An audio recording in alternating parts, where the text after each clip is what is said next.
Ini tak tampil gitu, cek dulu.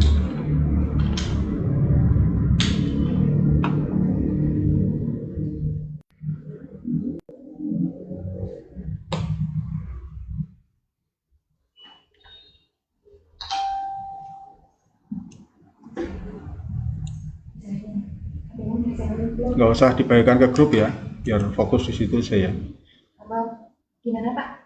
Nggak perlu dibagikan di grup yang lain gitu loh. Khusus itu aja. Tapi peserta bisa melihat presentasi saya kan? Oh Pak? bisa. Bisa. Ya. Coba dengan buka pakai HP Pak. Pakai HP aja jangan. Jangan melu grup kesantikan enggak? Melu. Ayo wis dipantau kok ngono hasilnya. Iya. Iya wis melu. Oh wis. Wis melu. Ya ini tonton wong 11 dulu. Ini jalan. Belum aja dulu Pak. Ya suaranya belum keluar. Tak matiin suaranya. Saya buka masker ya. Ya. Saya buka masker. Boleh. Enggak buka enggak boleh. Nggak buka boleh. Nggak boleh. Tapi nggak apa-apa. Silakan nih. Naik buka apa ini? Dibuka nggak apa-apa. Kita udah di anu semua Vaksin kok. kabeh. Sudah di pro. Saya kemarin. Pak. Bismillahirrahmanirrahim. Enggak kan. Daya ininya kan Coba. dibuka kan. Wis yo lagi.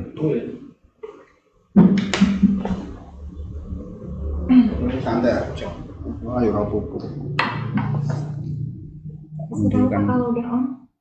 Udah, ini tak munculkan orangnya dulu. Ya. Yo. Baik, muncul orangnya. Bro. Udah. Muncul. Ini HP-nya Oke. Nggak apa-apa. HP-nya mati. Nggak apa-apa.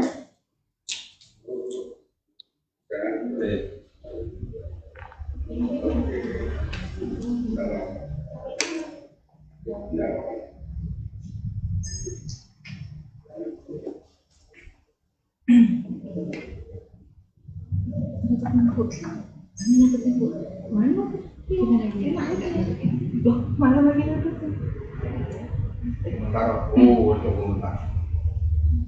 Oke, bismillahirrahmanirrahim. Selamat pagi semua mitra NASA yang baru bergabung. Selamat bergabung ya.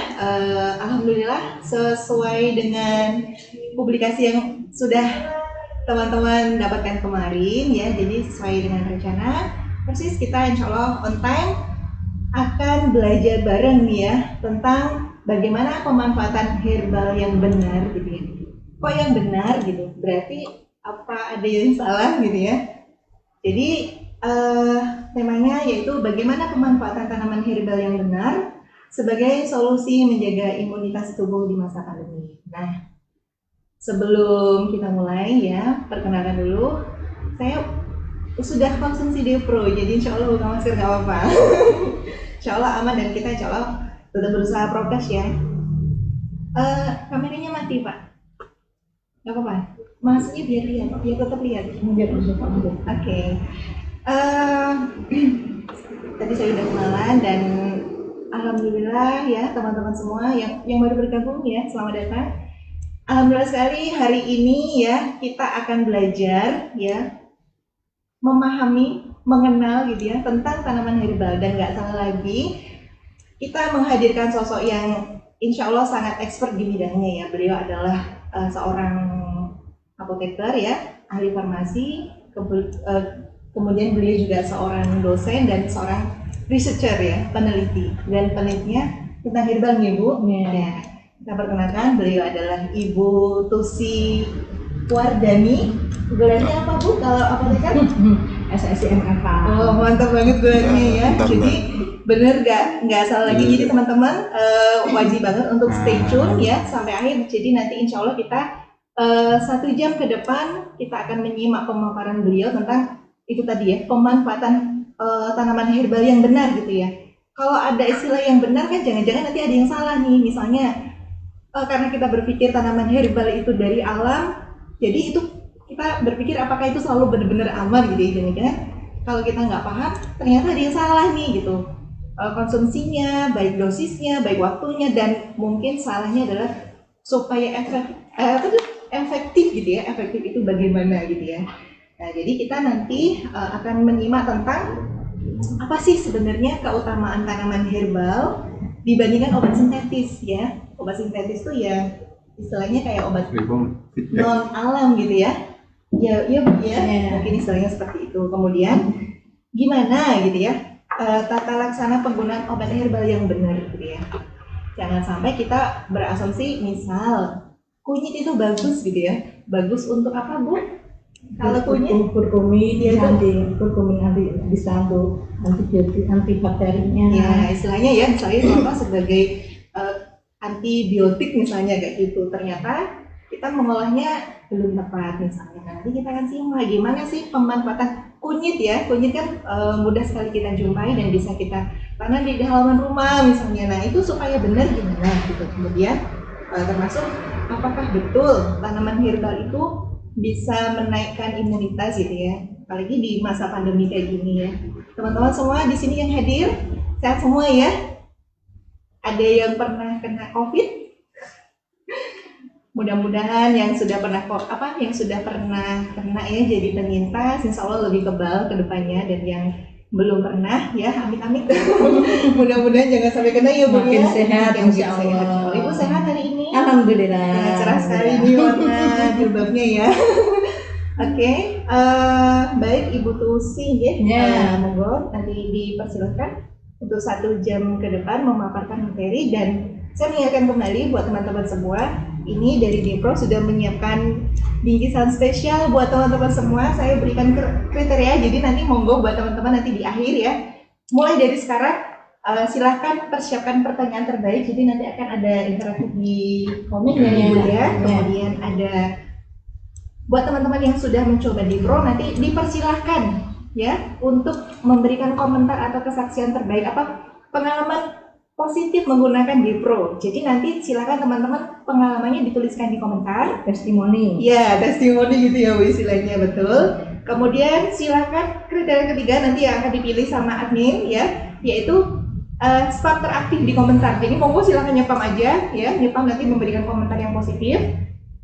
Tentang acara ini boleh, tentang pemateri kita hari ini boleh, tentang Dipro boleh, hal-hal yang positif silakan di-share ya. Kita memberikan positive vibes hari ini ya Bu ya. Yes. Oke. Dan terakhir nanti yang beruntung adalah buat teman-teman yang jadi pengundang terbanyak ya. Silakan nanti yang sudah ikut live di sini ya, tetapi ada jaringannya atau mitranya belum bergabung, silakan di-mention ya, di tag monggo. Nah, yang nge-tag terbanyak nanti akan diberikan bingkisan menarik. Jadi ini sudah ada banyak banget ya, diberikan gift dan free ongkir ya, gitu. Baik, monggo teman-teman semua dipersiapkan ya. Dan langsung saja barangkali Bu Tusi ya, kita ada 1 jam ke depan untuk menyimak pemaparan materi yang insya Allah jadi bekal banget nih buat kita sebagai orang awam. Monggo kepada Ibu Tusi Wardani, MSI apa Ibu? APT aja deh. APT ya Ibu apoteker. Ya, oke. Dipersilakan. Terima kasih Mbak Uswa. Bismillahirrahmanirrahim. Assalamualaikum warahmatullahi wabarakatuh. Waalaikumsalam warahmatullahi wabarakatuh. Alhamdulillah pada kesempatan siang ini semoga kita tetap semangat gitu ya, walaupun suasana siang. Biasa kalau nggak ada acara, ini adalah waktunya untuk tidur siang, istirahat siang. Tapi semoga di siang ini gitu ya, kita tetap bersemangat gitu ya untuk belajar terus gitu ya. Tidak ada kata istirahat di hari ini. Istirahatnya mungkin akan ditunda nanti setelah acara gitu ya. Kita akan belajar bersama tentang pemanfaatan herbal gitu ya. Kenapa sih herbal gitu ya? Sementara sekarang banyak sekali obat sintetis gitu yang kita bisa mendapatkan lebih mudah dan sebagainya. Ada beberapa keutamaan obat herbal gitu ya. Nah mungkin kita diskusi bersama gitu ya. Tadi obat herbal itu memiliki beberapa sifat sebagai berikut. Yang obat ini gitu ya, ini bisa menjadi kelebihan dibanding dengan obat-obat sintetis gitu ya. Yang pertama, obat herbal itu memiliki efek samping yang relatif lebih kecil jika digunakan secara tepat. Saya bilang jika digunakan secara tepat. Nanti saya terangkan gitu ya. Gitu ya. Jadi efek samping obat tradisional itu lebih relatif kecil. Apalagi ketika Bapak Ibu memiliki penyakit menaun yang harus minum obat setiap hari gitu ya, penyakit menaun, jadi mungkin hipertensi harus minum obat setiap hari, kemudian mungkin gula darah, diabetes harus minum obat setiap hari. Kalau menggunakan obat tradisional, obat herbal itu efek sampingnya lebih relatif kecil walaupun digunakan dengan pemakaian yang lama atau bertahun-tahun. Yang kedua gitu ya, obat herbal itu memiliki efek relatif lambat tetapi jelas manfaatnya. Nah, nanti salah satu kelemahan dari obat herbal memang tidak bisa digunakan untuk obat-obat yang harus reaksinya cepat gitu, obat jantung gitu ya, itu dikasih herbal, dia nggak tepat gitu ya, nanti akan saya terangkan gitu ya. Jadi efeknya memang lambat tetapi manfaatnya jelas gitu ya. Yang ketiga, bersifat holistik atau memiliki kombinasi efek dalam satu ramuan. Maaf ya, mungkin bahasa umumnya gitu ya, misalnya udang gitu ya, udang itu memiliki efek untuk meningkatkan kolesterol, tapi anti kolesterolnya gitu ya, itu juga ada pada kulit udangnya gitu ya, itu pada udang gitu ya. Jadi tanaman itu kenapa dikonsumsi seluruhnya, mungkin satu herba dan sebagainya, karena di situ memiliki efek holistik, saling melengkapi, itu kombinasi efek dalam satu ramuan itu saling melengkapi gitu ya. Nah itu kelebihan dari obat herbal. Jadi dia punya kekurangan gitu ya, tapi langsung ditutupi gitu ya. Bahasa umumnya aja lebih mudahnya. Misal kalau salak itu dia bisa membuat konstipasi, sembelit, maaf ya, sembelit gitu ya. Tapi ternyata anti sembelitnya itu ada pada salak itu sendiri, yaitu pada kulit arinya salak. Gitu ya. Jadi kulit ari salak itu berfungsi untuk sebagai anti sembelit, anti konstipasi gitu ya. Jadi itulah tanaman bagusnya seperti itu. Dia memiliki penetralisir dari kekurangan dari herbal tersebut. Yang keempat gitu ya, herbal itu lebih sesuai untuk penyakit metabolik dan degeneratif. Nanti saya terangkan insya Allah gitu ya. Karena gitu ya. Yang kelima, banyak yang bersifat promotif dan preventif. Saya terangkan nanti juga. Yang keenam, obat herbal itu memiliki efek samping relatif lebih kecil gitu ya. Itu ada syaratnya. Jika pemakaian tidak benar, maka bisa saja obat herbal juga berbahaya. Insya Allah gitu ya, saya sampaikan. Nah, keuntungan obat herbal itu lebih efektif pada penyakit jangka panjang. Tadi saya terangkan gitu ya, yang harus minum obat setiap hari. Kedua, obat herbal umumnya memiliki efek samping yang lebih sedikit dan lebih aman jika digunakan jangka panjang gitu ya, dan ketersediaan gitu ya. Kita lebih mudah untuk mendapatkan yang ada di sekitar kita. Cuman obat herbal pun memiliki kelemahan. Nah, kita ini sebagai rambu-rambu buat kita, tapi kelemahan ini bisa kita atasi gitu ya. Kelemahan obat herbal adalah obat herbal tidak cocok untuk keadaan darurat gitu ya, dan keadaan yang membutuhkan penanganan medis secara tepat. Obat modern yang memiliki aksi cepat seperti obat asma, obat jantung, antibiotik tidak dapat digantikan oleh obat herbal. Pada situasi tersebut, obat modern itu lebih efektif daripada obat herbal. Maaf ya, ini ya. Termasuk mungkin saya memperingatkan untuk kanker.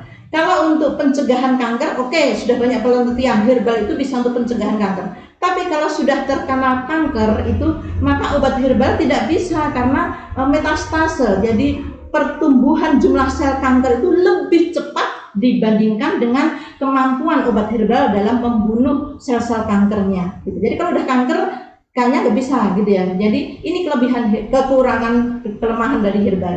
Yang kedua gitu ya, kelemahan herbal adalah kerugian obat herbal lainnya adalah resiko terjadi keracunan, terutama jika terjadi salah pengambilan herbal. Jadi keracunannya itu bukan karena herbalnya, tapi keracunannya karena salah dalam pengambilan herbal atau simplisia. Contohnya ini, Mbak Uswah ya, mahkota dewa di Jogja sering gitu ya Mbak Uswah ya. Mahkota dewa gitu ya, biji dari mahkota dewa itu merupakan bagian yang paling beracun dan berbahaya gitu ya. Racun dalam tanaman mahkota dewa ini dapat menyebabkan mabuk, kejang, mulut bengkak, sariawan, dan bahkan sampai pingsan. Jadi kalau mahkota dewa itu yang dipakai hanya tempurungnya saja. Itu ada di gambar ya. Jadi di sebelah kiri itu buah mahkota dewa yang dibelah jadi dua.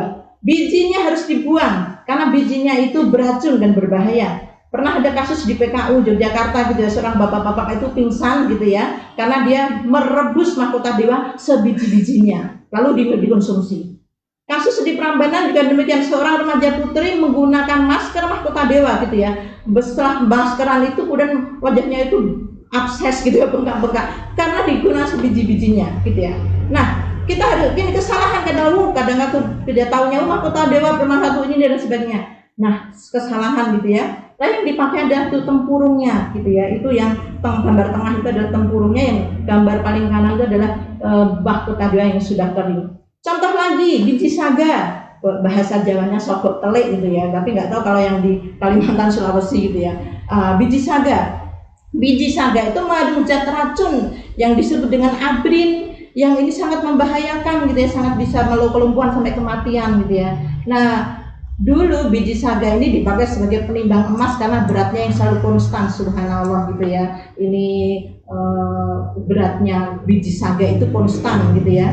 Itu jadi kalau dalam farmasi itu keseragaman bobotnya itu terjamin, keseragaman bobot dari biji saga. Nah, daunnya itu dapat dimakan dan mengandung alkaloid dan berkhasiat untuk menyembuhkan rematik gitu ya. Itu daunnya yang dipakai gitu ya, bukan biji saganya. Nah ini, jadi ini kelemahan yang mungkin itu bisa kita antisipasi. Kita pastikan obat tradisional yang kita gunakan itu adalah benar gitu ya. Nah, Mbak Uswa langsung gitu, langsung gitu. Oke. Lalu gitu ya. Sekarang obat tradisional banyak gitu ya. Kemudian di masa COVID ini gitu ya, secara dari mulut ke mulut gitu ya, mungkin baca WA, mungkin dari ini bisa untuk obat COVID, ini bisa obat COVID dan sebagainya. Sebenarnya bagaimana sih tata laksana penggunaan obat herbal yang baik gitu ya? Kalau saya menyampaikan ada minimal 5 nih. Ketepatan bahan, ketepatan takaran, ketepatan tujuan. Oke, kita bahas satu-satu aja gitu ya. Pertama, ketepatan bahan. Jadi kalau ada yang menyampaikan gitu ya, obat ini bisa digunakan untuk ini dan sebagainya, coba gitu ya, ditanyakan ini yang dimaksud seperti apa. Coba misalnya di Depro di sini menggunakan ginura gitu ya, ekstrak ginura atau daun dewa gitu ya. Daun dewa itu sebagian masyarakat recognizing full udah.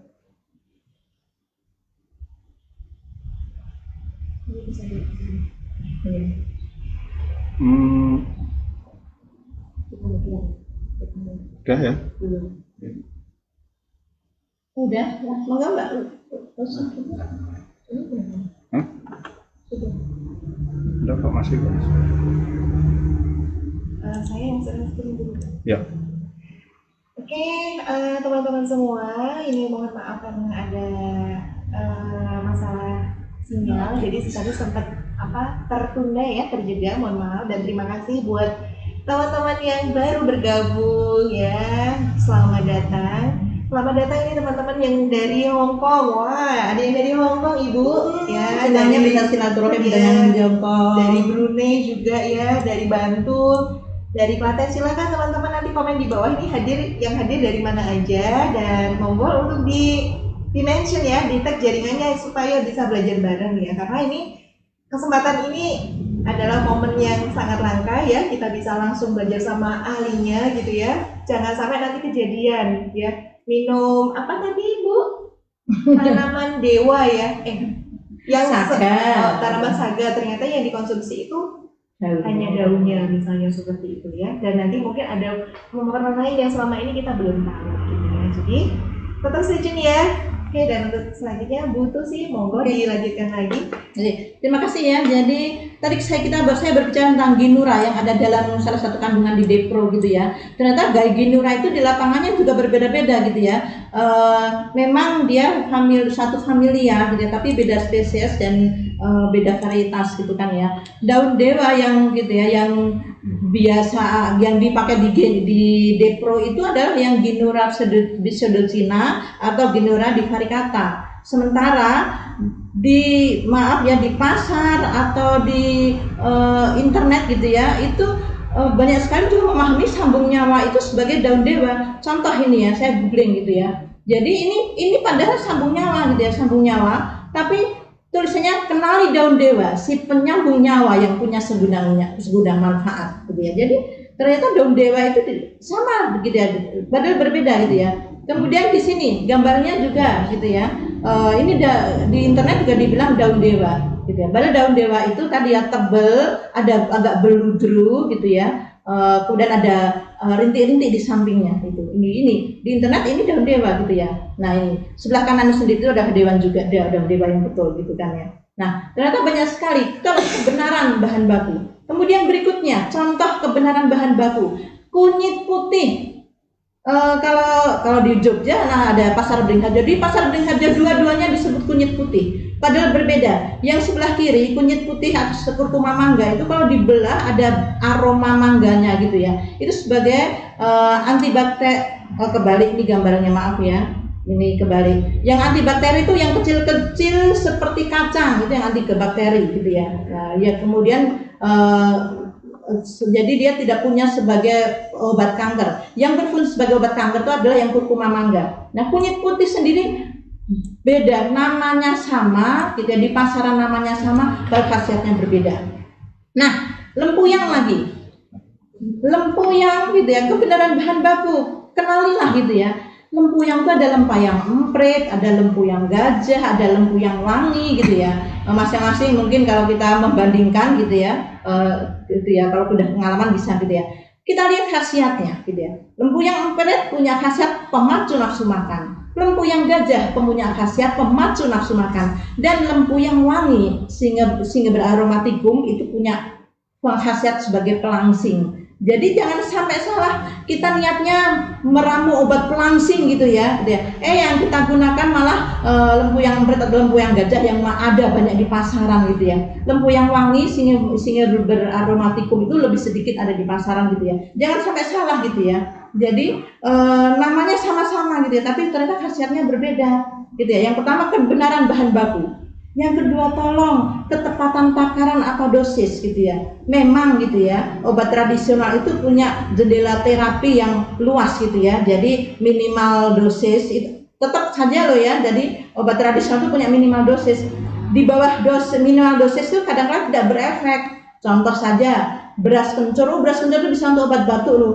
Saya itu batuk, udah minum obat beras kencur seminggu kok nggak sembuh batuk saya. Lah ya beras kencurnya 1 botol gini ya, kencurnya cuma 1 jentik, ya nggak ngefek karena dosisnya di bawah dosis terapi gitu kan ya. Nah kemudian ini dosis minimal bisa memunculkan efek terapi dan dosis maksimal. Di atas dosis maksimal itu nanti ada efek negatif juga, tapi itu jendela terapinya sangat tinggi sekali gitu kan ya. Cuman pada beberapa tanaman gitu ya, itu bisa menyebabkan dosis yang berlebihan membahayakan. Seledri sebagai penurun tensi darah tinggi gitu ya. Wah, di kampung saya seledri murah sekali gitu ya. Penggunaan seledri yang terlalu banyak, 400 gram, kemudian di blender, di jus, langsung diminum, bisa drop tensinya, bisa pingsan. Hati-hati gitu ya. Jadi pastikan kalau ini bisa untuk turun tensi, berapa dosisnya pastikan kita tahu lah. Jadi tapi 400 gram itu banyak gitu ya. Tapi karena semangatnya kita pengen turun tensi gitu ya, langsung seledri di blender gitu ya, langsung diminum gitu ya. Lebih dari 400 gram bisa drop, tensinya langsung turun dan bisa pingsan. Timun besar, nah kalau ini timunnya ukurannya di Taiwan itu timunnya besar-besar gitu ya. Timun 2 buah besar sekali minum, tapi kalau di Indonesia besar enggak begitu besar sehingga timunnya di sini kecil-kecil. Timun 2 besar sekali minum seperti itu ya, itu bisa drop juga. Gambir, nah gambir itu obat sembelit anak-anak yang dulu diare gitu ya, biasa diberi gambir biar stop diarenya. Cuman kalau gambirnya kelebihan, gambirnya lebih dari 1 ibu jari, maka diarenya berhenti. Tapi efek sampingnya adalah gantinya BAB atau konstipasinya, sulit buang air besar gitu ya. Nah, berapa gitu ya. Nah, kemudian kecibeling gitu ya. Kita tahu kecibeling itu untuk diuretik, melancarkan kencing dan menghancurkan batu ginjal. Cuman kerja kecibeling itu sangat kuat sekali sehingga batu ginjal itu gitu ya masih besar-besar sudah dipaksa keluar ke saluran kencing. Bisa dibayangkan saluran kencing yang biasanya dilewati air itu dilewati batu ginjal yang masih kerikil-kerikil kecil gitu, sangat sakit sekali. Sehingga beberapa pasien di Sarjito itu mereka yang menggunakan batu ginjal minum keci beling itu ditemukan sel darah merah di urinnya. Kenapa? Karena saluran kencingnya itu lecet karena dilewati oleh batu ginjal, gitu ya. Jadi keci beling itu kerjanya keras sekali. Ada keci beling, ada kumis kucing, ada tempuyung, gitu ya. Nah, yang paling halus itu tempuyung. Tempuyung itu dia akan mengiritasi batu ginjal seperti debu, gitu ya. Nanti keluarnya itu jadi kencingnya itu keruh karena batu ginjalnya seperti gitu ya, dibuang lewat air kencing. Nggak membuat rasa sakit kalau tempuyung itu. Tapi kalau keci beling itu bisa membuat iritasi ginjal, gitu. Nah, ini telur, kemudian STMJ, susu telur madu yang berlebihan ternyata bisa menyebabkan diabetes. Maaf ya, kadang-kala pekerja keras itu habis kerja STMJ dan sebagainya, kalau berlebihan bisa menyebabkan diabetes. Saya nggak punya keturunan diabetes gitu ya, kok saya bisa jadi diabetes? Karena itu ternyata berlebihan dalam mengkonsumsi telur, susu dan madu. Nah, dan minuman penyegar yang mengandung mineral berlebihan bisa menyebabkan juga gagal ginjal. Maaf ya. Nah, kemudian ketepatan tujuan pengobatan. Nah, contoh, jadi tanya ini obat, ini bahan baku ini simplisnya untuk apa? Contohnya daun tapak doro, gitu ya. Daun tapak doro itu bisa menurunkan kadar sel darah putih. Fungsi sel darah putih itu sebagai pertahanan tubuh, gitu ya, untuk imun, gitu ya. Nanti akan terganggu sehingga dia akan rentan terhadap penyakit.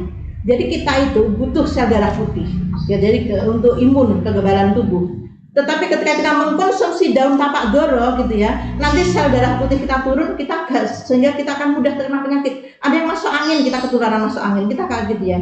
Daun tapak doro itu hanya untuk ramuan leukemia, tidak tepat untuk anti diabetes, anti hipertensi dan sebagainya. Nah, biasanya ini dulu orang diabetes minum daun tapak doro bisa turun diabetesnya, gula darahnya.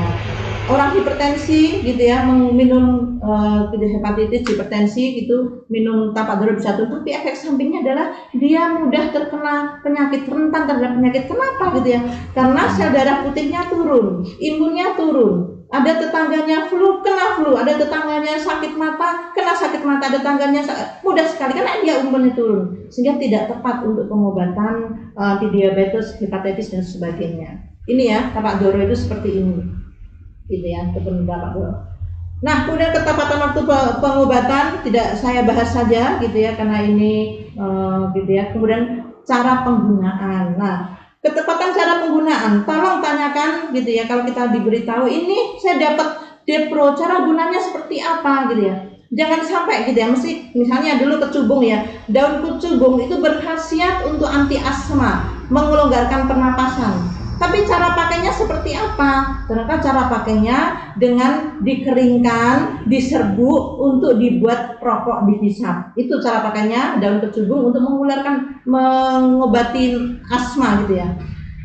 Atau untuk sakit gigi, daun segar kecubung dilumatkan dan ditempelkan di pipi untuk mengurangi sakit gigi. Nah, tapi jika daun kecubung diseduh kemudian diminum atau direbus dan diminum, akan terjadi keracunan dengan gejala belalak, gitu ya. Istilahnya basa Jawane mendem kecubung, gitu. Jangan, jadi pastikan ini cara pakainya seperti apa, gitu ya. Jadi daun kecubung itu bukan diminum tapi gitu ya, nanti bisa jadi mendem kecubung, gitu ya. Tapi dipakainya dan seperti rokok, gitu ya. Nah, oke, itu ya. Jadi kembali saja, gitu ya, bahwa cara pakai yang benar. Nanti ada Depro, gitu, ini cara pakainya seperti apa dan sebagainya. Silakan, gitu ya, kita harus punya ilmunya. Itu Mbak Uswah. Kemudian kita langsung masuk ke berikutnya, gitu ya. Teman-teman, gitu ya. Jadi kadang-kadang saya sudah minum obat, gitu ya, tapi kok nggak ngefek sih di tubuh saya. Saya sudah minum Depro, gitu ya, tapi kok nggak ngefek di tubuh saya. Kenapa, gitu ya? Nah, teman-teman, coba kita kenali efek, gitu ya, interaksi obat dan makanan. Mungkin, gitu ya, habis kita mengkonsumsi obat, kita mengkonsumsi Depro dan sebagainya, kita mengkonsumsi juga beberapa makanan yang ternyata makanan tersebut itu membuat interaksi dengan obat yang kita konsumsi. Yang pertama, gitu ya, yang pertama, makanan yang memiliki serat larut dalam air itu bisa mengurangi efektivitas dari obat herbal yang kita makan, gitu ya, yang kita konsumsi. bahan mengembang di usus sehingga meningkatkan proses defekasi gitu ya. Jadi makanan tadi mengembang di usus gitu ya. Penggunaan bahan penyusun ramuan yang mengandung antrakinon atau serat larut air akan mengurangi waktu transit obat lain dalam usus gitu ya. Saya contohkan langsung aja, ini contohnya langsung. Serat larut dalam air gitu ya, serat larut dalam air dulu. Contohnya gitu ya, rumput laut. Jadi saya habis minum Depro, lalu saya makan agar-agar. Saya makan jelly. Kalau jelly itu minum makan sih tidak makan jelly gitu ya dan sebagainya gitu ya. Ternyata makanan tersebut kita kenal memang agar-agar itu serat berserat tinggi gitu ya, bagus untuk pencernaan gitu ya. Tapi apa yang terjadi? Jika bahan obat lain dicampur dengan tanaman di atas, maka waktu transit di ususnya itu berkurang. Feses cepat dikeluarkan, kesempatan diabsorpsi itu akan berkurang dan tidak maksimal, sehingga efek farmakologinya akan berkurang. Kita ingat ya, salah satu iklan itu ya, jadi set. Ya. Jadi kalau minum makanan yang mengandung rumput laut tinggi, jelly gitu ya, makanan berserat tinggi itu akan memudahkan makanan itu sampai ke BAB cepat sekali. Nah, kalau kita minum obat terapi herbal, kemudian kita makan agar-agar jelly dan sebagainya itu nanti obat tadi belum sempat diabsorpsi, diserap oleh usus dengan maksimal, itu nanti sudah cepat setelah kali lewat di usus langsung sampai ke usus besar, gitu ya. Jadi jadi kesempatan absorpsi, kesempatan herbal diserap oleh usus tubuh itu akan berkurang, sehingga efek farmakologinya juga berkurang. Itu ya. Yang pertama, kalau ada keluhan, saya sudah minum obat herbal tapi nggak ngefek, kemungkinan habis minum obat herbal kita kemudian mengkonsumsi agar-agar atau jelly tadi, gitu ya. Yang kedua, laksansia atau pencahar, ini hampir sama gitu ya. Intinya makanan tadi tidak akan diserap oleh tubuh dengan maksimal. Makanan atau minuman dapat mengandung bahan yang dapat bersifat pencahar. Minuman lidah buaya yang pengolahannya keliru sehingga masih mengandung getah yang berasa pahit, minyak biji jarak, minuman mengkudu dalam jumlah banyak. Obat yang dikonsumsi bersama tidak sempat diserap ke dalam darah. Pencahar itu orang yang sembelit dikasih pencahar biar cepat BAB-nya. Nah gitu ya, laksansia gitu ya. Jadi ternyata itu pun bisa akan mengakibatkan tidak bisa diserap oleh tubuh dengan maksimal. Yang ketiga, tanin atau tanin. Jadi sebuah tanaman, makanan ini mengandung tanin atau tandanya sepet. Kalau ada rasa sepetnya itu berarti ada tanin. Hati-hati kalau kita sedang mengkonsumsi obat herbal gitu ya. Ya, tanin itu dapat bereaksi dengan protein dan akan melapisi dinding usus sehingga menghambat penyerapan obat yang diminum bersama. Bahkan pada dosis besar bisa menimbulkan konstipasi gitu ya. Contoh teh kental gitu, itu taninnya gitu ya, banyak. Daun jambu mete itu sepet, itu berarti ada taninnya. Pisang yang masih mentah, saya minum obat herbal dengan pisang mentah, itu ada taninnya gitu ya, dan sebagainya. Nah contoh gini ya, ini Depro itu ada madunya, ada proteinnya gitu ya. Nah protein yang ada pada Depro ini gitu ya, nanti bereaksi dengan tanin akan membentuk lapisan tipis yang ada di usus gitu ya. Sehingga karena ususnya terlapisi oleh lapisan tipis antara tanin dengan protein, sehingga akan mengganggu penyerapan obat yang kita minum gitu ya. Jadi ternyata gitu ya, kasih jarak gitu ya. Jadi jangan minum Depro dengan teh kental gitu ya, nanti tidak akan maksimal kerjanya gitu ya. Nah jadi kalau mau boleh kita minum teh kental, boleh minum makan pisang gitu ya, tapi diberi jarak. Salak yang sepet itu, pokoknya yang sepet itu ada kandungan taninnya. Kemudian yang berikutnya yang bisa berinteraksi adalah serat yang tidak larut dalam air gitu ya. Contohnya tempe, nah itu sagu, kangkung gitu ya, kulit udang dan kulit kepiting gitu ya. Kok kulitnya sih putusnya dimakan, kalau bukan udangnya, bukan kepitingnya, oke, karena sitosannya itu gitu ya. Nah, serat yang tidak larut air dapat menyerap obat yang dikonsumsi bersama sehingga obat tidak diserap ke dalam darah gitu ya. Herbal yang kita minum itu akan diserap oleh makanan tadi dan dibuang bersama feses. Jadi gambarannya gini, saya mengkonsumsi Depro, kemudian saya makan tempe gitu ya. Maka tempe tadi akan mengikat zat aktifnya Depro, kemudian setelah diikat kemudian dibawa ke usus besar dan dibuang ke usus besar, diikat gitu ya. Jadi nggak bisa diserap oleh tubuh gitu ya. Jadi serat alkaloid itu dapat menyerap obat yang kita konsumsi gitu ya, sehingga tidak akan bisa diserap oleh darah. Di usus 12 jari itu tidak bisa diserap ya. Jadi tempenya tadi, sagunya tadi itu akan mengikat zat aktif dari herbal yang saya minum, kemudian akan dibuang bersama feses gitu ya. Nah itu serat tidak larut air, hati-hati. Boleh makan tempe, sagu, kangkung itu, tapi nanti diberi waktu 2 jam atau 1 jam setelah kita mengkonsumsi obat. Nah kemudian enzim bromelin yang ada di nanas muda, hati-hati gitu ya. Nanas muda banyak mengandung enzim bromelin yang dapat meningkatkan penyerapan obat ke dalam darah. Tapi kalau untuk Depro ini nggak apa-apa gitu ya, malah akan lebih bagus saya bilang. Karena apa gitu ya? Obat akan ditingkatkan penyerapannya ke dalam darah sehingga efeknya itu lebih besar gitu ya. Nah kalau ini bagus gitu ya. Jadi nanti kalau Depro gitu ya pakai nanas muda, nanti absorpsinya lebih maksimal gitu ya. Ini hati-hati kalau kemoterapi bisa meningkatkan keparahan dari efek sampingnya. Kalau ini kan isinya cuma madu, ginura, jeruk nipis dan sebagainya. Dan terakhir, alkohol insya Allah kita sudah tahu kalau lagi minum obat nggak boleh alkohol. Minuman yang mengandung alkohol dapat meningkatkan efek obat yang berhubungan dengan susunan saraf pusat gitu ya. Biji pala, arak, legen, tape dan sudah terlalu masak, obat batu gitu ya. Ini bisa bersifat toksik terhadap hepar dan memacu emah gitu ya. Jangan, jadi kalau lagi minum obat jangan meminum makanan yang mengandung alkohol gitu ya.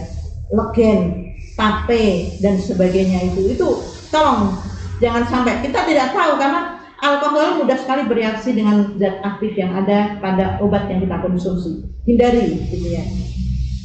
Dan kalau ini makanan yang mengandung logam berat, nah ini contohnya bayam. Bayam memiliki kandungan zat tinggi gitu ya. Nah, bayam atau mungkin sayuran tapi ditanam di tanah bekas runtuhan pabrik dengan bahan baku logam berat, itu akan bisa menyerap kandungan logam yang ada di dalam tanah tersebut. Nah, obat yang memiliki gugus hidroksifenolik gitu ya, itu dapat membentuk kompleks dengan logam. Nah, kita tidak tahu obat herbal yang kita minum itu mengandung apa. Nah, sehingga amannya gitu ya. Kesimpulan saya belum amannya saya tidak tahu ini yang saya minum itu kandungannya apa. Maka kesimpulannya obat herbal itu kandungannya adalah multi komponen. Ini isinya banyak sekali. Ada antosianinnya, flavonoidnya, glikosidanya dan sebagainya gitu ya, yang bisa dipengaruhi oleh komponen makanan, sehingga lebih amannya obat herbal dikonsumsi setengah jam sebelum makan. Karena tadi ya 1-7 ternyata interaksi obat dengan makanan itu banyak sekali, tidak maksimal nanti kalau saya minum herbal kemudian berinteraksi dengan makanan yang saya konsumsi. Nah, kecuali obat herbal yang bersifat iritatif, maka diminum setelah makan. Kasihan lambungnya gitu ya, lambung kosong, kemudian langsung saya minum obat-obatan yang bersifat mengiritasi sambung. Maka memang obat yang kita minum, herbal yang kita minum itu bersifat mengiritasi lambung, memang itu diminum dikonsumsi setelah makan. Tapi amannya ya Mbak Uswah, kita konsumsi aja karena tadi ternyata banyak sekali interaksi antara makanan dengan obat herbal yang kita konsumsi. Iya. Sebelum lanjut, oke, sama-sama dulu ya. Mbak Susi. Jadi teman-teman semua, selama bergabung bagi yang baru join ya. Oke, saya sampaikan lagi. Jadi nanti selama 1,5 jam ke depan ya, ini mungkin masih sekitar 1 jam lagi ke depan ya. Ternyata tadi komentarnya luar biasa Bu ya. Jadi ada yang saya berasa jadi dokter sekarang. Alhamdulillah, dapat pengetahuan baru. Terus ada juga yang berkomentar, oh ternyata banyak tanaman yang di sekitar saya baru tahu manfaatnya sekarang gitu, termasuk bagaimana memanfaatkan. Tadi ada yang berkomentar apa itu tapak ndoro. Saya selama ini saya berpikir dia obat diabetes, ternyata bukan. Atau mungkin kayak saya Bu, kejadian saya pengen diet, saya minum lempu yang wangi ya, kembali antara emprit sama lempu yang wangi ya, gajah. Iya, pengen diet tapi malah justru menambah nafsu makan ya. Ternyata memang itu ya teman-teman semua, pentingnya kita tahu gitu ya tata laksana dari mulai waktu, dosis dan lain sebagainya. Jadi ya ini tadi sudah memaparkan. Nah ini kita akan lanjut, tapi sebelumnya saya mau mengingatkan lagi buat teman-teman semua, silakan nanti di mention lagi teman-teman jaringannya gitu ya yang belum bergabung gitu, karena sayang banget ya ini mumpung bisa live bareng, dan yang belum bisa nanti dipersilakan untuk setelah ini kan nanti bisa ada recordingnya ya. Dan ini Depro bagi-bagi hadiah gitu ya, ini banyak sekali Depronya buat teman-teman semua yang beruntung. Yang pertama siapa yang beruntung nanti untuk penanya terbaik ya, ada 3 penanya terbaik nanti berkesempatan mendapatkan Depro dari Depro Official. Kemudian buat teman-teman yang yang sudah mencoba gitu ya dari Depro Enzyme ini, yang pernah merasakan positifnya ya, dampak positifnya atau testimoni gitu lah istilahnya, nanti silakan di komentar nanti ya. Kemudian silakan untuk spam teraktif di komentar ya, jadi nanti monggo silakan spam aja gitu, kemudian penggunaan terbaik. Nah itu nanti teman-teman yang akan beruntung ya, nanti akan kita infokan setelah ini. Baik, itu langsung saja ini akan Bu Tusi akan melanjutkan pemaparan mengenai apa Bu? Jenis tanaman herbal yang baik untuk menaikkan imun tubuh di masa pandemi COVID-19. Jadi pas banget ya teman-teman ya Bu ya, di fase pandemi seperti ini sudah berapa tahun ini kita pandemi? Hampir 2 tahun ya. Iya, bahkan kita salah satu efek yang paling jelas kita belajarnya juga akhirnya virtual seperti ini, tapi tidak masalah ya Bu, tetap oke ya, kita tetap bisa belajar meskipun virtual gitu. Tapi mudah-mudahan nanti setelah paham tentang bagaimana tanaman herbal yang baik dan bagaimana Depro gitu ya, kaitannya dengan Depro mengatasi masa pandemi seperti ini untuk menghadapi supaya imun tetap kuat gitu ya. Monggo Ibu Tusi untuk dilanjutkan. Oke. Teman-teman, kita belajar lagi gitu ya tentang jenis tanaman herbal yang baik untuk menaikkan imun tubuh di masa pandemi COVID. Memang COVID ini penyebabnya adalah virus gitu ya, dan virus ini obatnya adalah meningkatkan imun tubuh. Seperti contohnya kalau kita flu, kondisi tubuh kita, daya tahan tubuh kita bagus, 3 hari udah selesai, udah sembuh flu kita. Tapi kalau kita kondisi imun tubuh kita rendah gitu ya, maka mungkin flu kita seminggu baru sembuh gitu ya. Atau mungkin kalau kondisi tubuh kita bagus, teman-teman kantor kita kena flu, alhamdulillah kita tidak terkena flu. Tapi kalau imun kita rendah, kekebalan tubuh kita rendah, teman-teman kita flu, kita pun akan terkena flu. Nah, sama dengan pandemi COVID itu seperti itu juga gitu ya.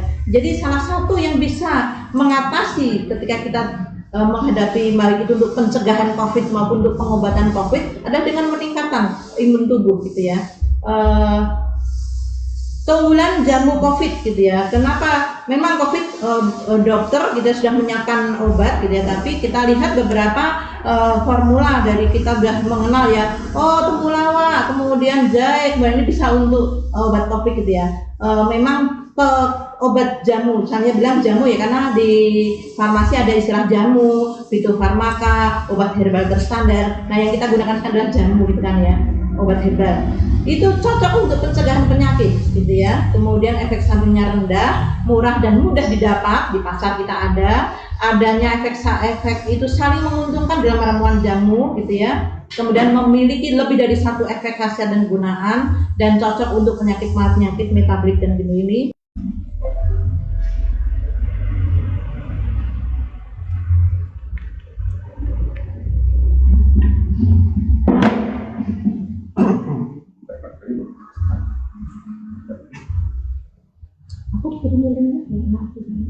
Enggak ya.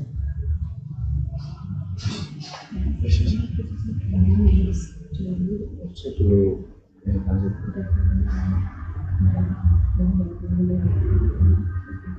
Oke, udah belum?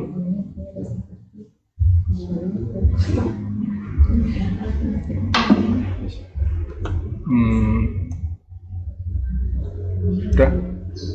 Sudah. Ya. Ya, kita lanjutkan. Jadi pemanfaatan herbal untuk kesehatan juga termasuk menghadapi pandemi ini COVID gitu ya, bisa sebagai promotif gitu ya, untuk meningkatkan kesehatan kita, meningkatkan vitalitas tubuh kita. Bisa juga berfungsi sebagai preventif. Obat radikal tadi bisa untuk preventif, pencegahan supaya tidak terkena COVID, gitu ya. Bisa juga untuk kuratif, pengobatan penyakit baik penyebab maupun gejalanya, gitu ya, mengurangi gejala-gejalanya. Dan bisa juga untuk rehabilitatif pasca COVID, gitu ya, untuk mengembalikan kondisi tubuh kita pasca COVID, gitu ya. Jadi obat-obat herbal baik untuk COVID dan penyakit-penyakit lainnya itu bisa untuk preventifnya, bisa untuk kuratifnya, bisa untuk rehabilitatifnya, gitu ya. Contohnya, gitu ya, obat herbal untuk yang berfungsi untuk promotif, untuk meningkatkan kesehatan, meningkatkan vitalitas tubuh. Contoh penambah nafsu makan, gitu ya. Itu ada temulawak, ada temu hitam, kencur, daun kates, brotowali, daun nimba. Itu bisa, gitu ya, untuk menambah nafsu makan. Itu sifatnya untuk promotif, meningkatkan kesehatan vitalitas tubuh, gitu ya. Nah, ini wawasan, gitu ya. Kemudian bisa juga, gitu ya, untuk promotif penyegar badan atau tonikum, gitu kan ya. Wah, ini badan kok nggak enak, lemes, gitu dan sebagainya. Nanti, gitu ya, bisa kita menambah menggunakan, gitu ya, penyegar badan atau tonikum itu. Jadi ada penenghangat badannya, ada pemacu sarafnya untuk kepala, bisa untuk memperkaya mikronutrien, gitu ya. Kemudian, nah ini pemacu ASI itu termasuk dalam promotif, meningkatkan kesehatan, gitu, vitalitas tubuh, gitu ya. Daun katuk, gitu ya, patikan kebo, temulawak, kacang-kacang berwarna dan sebagainya. Ini nanti peserta bisa mengakses PowerPoint-nya enggak? Ada rekamannya, Bu? Ada rekamannya, oke, ya bisa, nah, ya nanti bisa dipelajari di review kembali, gitu ya. Peningkatan kecerdasan, gitu ya, ginkgo biloba, pegagan, gitu ya, itu fungsinya cara kerjanya dengan melancarkan mikrosirkulasi pada otak, gitu ya, dan peningkat daya tahan tubuh, ekinase. Nah, kita kan udah tahu ekinase, gitu ya, dan meniran. Itu promotif untuk meningkatkan kesehatan tubuh, vitalitas tubuh. Obat herbal juga bisa berfungsi sebagai preventif atau pencegah penyakit, gitu ya. Contoh, gitu ya, ada antioksidan, ada kemopreventif, ada hepatoprotektor. Ini antioksidan, itu untuk pencegahan penyakit. Gitu ya. Ini untuk pencegahan penyakit, gitu ya. Antioksidan. Jadi di sekitar kita itu banyak sekali radikal bebas, gitu, banyak sekali radikal bebas. Radikal bebas itu bisa dinetralisir dengan antioksidan, gitu ya. Nah, kemudian ada juga kemopreventifnya. Nah, untuk kemo, gitu ya, saya terangkan sangat panjang, dan hepatoprotektor, gitu ya, hepatoprotektor, temulawak, daun orang aren dan sebagainya. Itu untuk preventif. Nah, kemudian untuk kuratif, langsung aja. Untuk pengobatan, obat herbal pun bisa juga berfungsi sebagai kuratif, gitu ya, untuk pengobatan penyakit, gitu ya. Nah, ini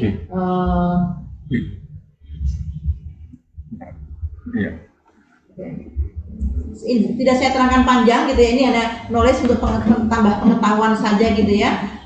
Jadi kuratif untuk pengobatan penyakit, ada penyakit infeksi, gitu ya, TBC, kemudian Candida. Nanti Depro ini bisa untuk obat keputihan juga, gitu ya, karena udah ada penelitiannya secara laboratorium, juga sudah ada penyakit metabolik, gitu ya. Ini Depro juga bisa. Jadi Depro untuk penyedia bisa untuk kuratif obat infeksi, untuk penyakit metabolik sudah, gitu ya, sudah ada penelitiannya, penyakit degeneratif dan penyakit-penyakit lainnya, hepatitis, mah, asma, hepatitis, gitu ya, bisa, gitu ya. Itu untuk kuratif. Rehabilitatif, mengembalikan, gitu ya, pasca, mungkin kalau COVID mengembalikan pasca COVID, gitu ya. Jadi memang perlu regenerasi sel. Sel-sel kita itu rusak dan butuh regenerasi sel, gitu kan ya. Nah, kemudian bisa tambah darah dan sebagainya. Itu aja beberapa fungsi dari obat herbal. Nah, ciri obat yang rasional, kalau saya sekarang sedang pegang Depro, gitu ya. Ciri obat yang rasional nanti juga saya lihatkan apa sih makna dari gambar ada halal, ada jamu, ada balepom dan sebagainya, gitu ya. Tapi kita lihat ciri obat tradisional yang rasional itu memiliki khasiat yang jelas, gitu ya. Khasiatnya jelas, kemudian mengandung komponen bahan yang sudah jelas khasiat dan jumlah sudah rasional, tidak menghasilkan efek samping dan berbahaya, tidak terkontaminasi oleh jamur atau kotoran lain, takaran penggunaan yang tepat, tidak berdasarkan lembar atau genggam, gitu ya. Jadi kalau biasanya kan minum sirih 7 lembar dan sebagainya. Kalau Depro itu sudah ada dosis yang tepat, gitu ya, memberi rasa yang enak, gitu ya, dan terjamin kebersihannya. ciri obat rasional itu akan dimiliki oleh obat yang sudah memiliki izin POM TR. Izin POM TR. Di sini ada tulisannya adalah POM TR itu adalah dia POM TR tanda registrasi dari Badan POM. Itu Badan POM akan memberikan tanda registrasi kalau memiliki ciri-ciri tersebut. Nanti ya. Nah, komponen jamu COVID, kalau tadi ya ini temanya belum ke Depro, ini temanya baru ke jamu COVID, tapi saya hubungkan dengan Depro gitu ya. Jamu COVID itu gitu ya, kalau kita meramu jamu itu ada yang namanya komponen primer, ada yang namanya komponen sekunder, ada yang namanya komponen tersier. Jadi jamu COVID itu ramuannya tidak cuma dari satu simplisia saja. Oh, cuma minum temulawak saja, titik gitu, enggak. Tapi ada komponen primer yang nanti akan berfungsi sebagai penambah daya tahan tubuh gitu ya. Di sini ada ginura penambah tahan tubuh. Di Depro juga ada madu penambah daya tahan tubuh. Ada komponen primer di sini gitu ya untuk penambah daya tahan tubuh. Kemudian komponen jamu COVID untuk menghadapi COVID ada komponen sekundernya.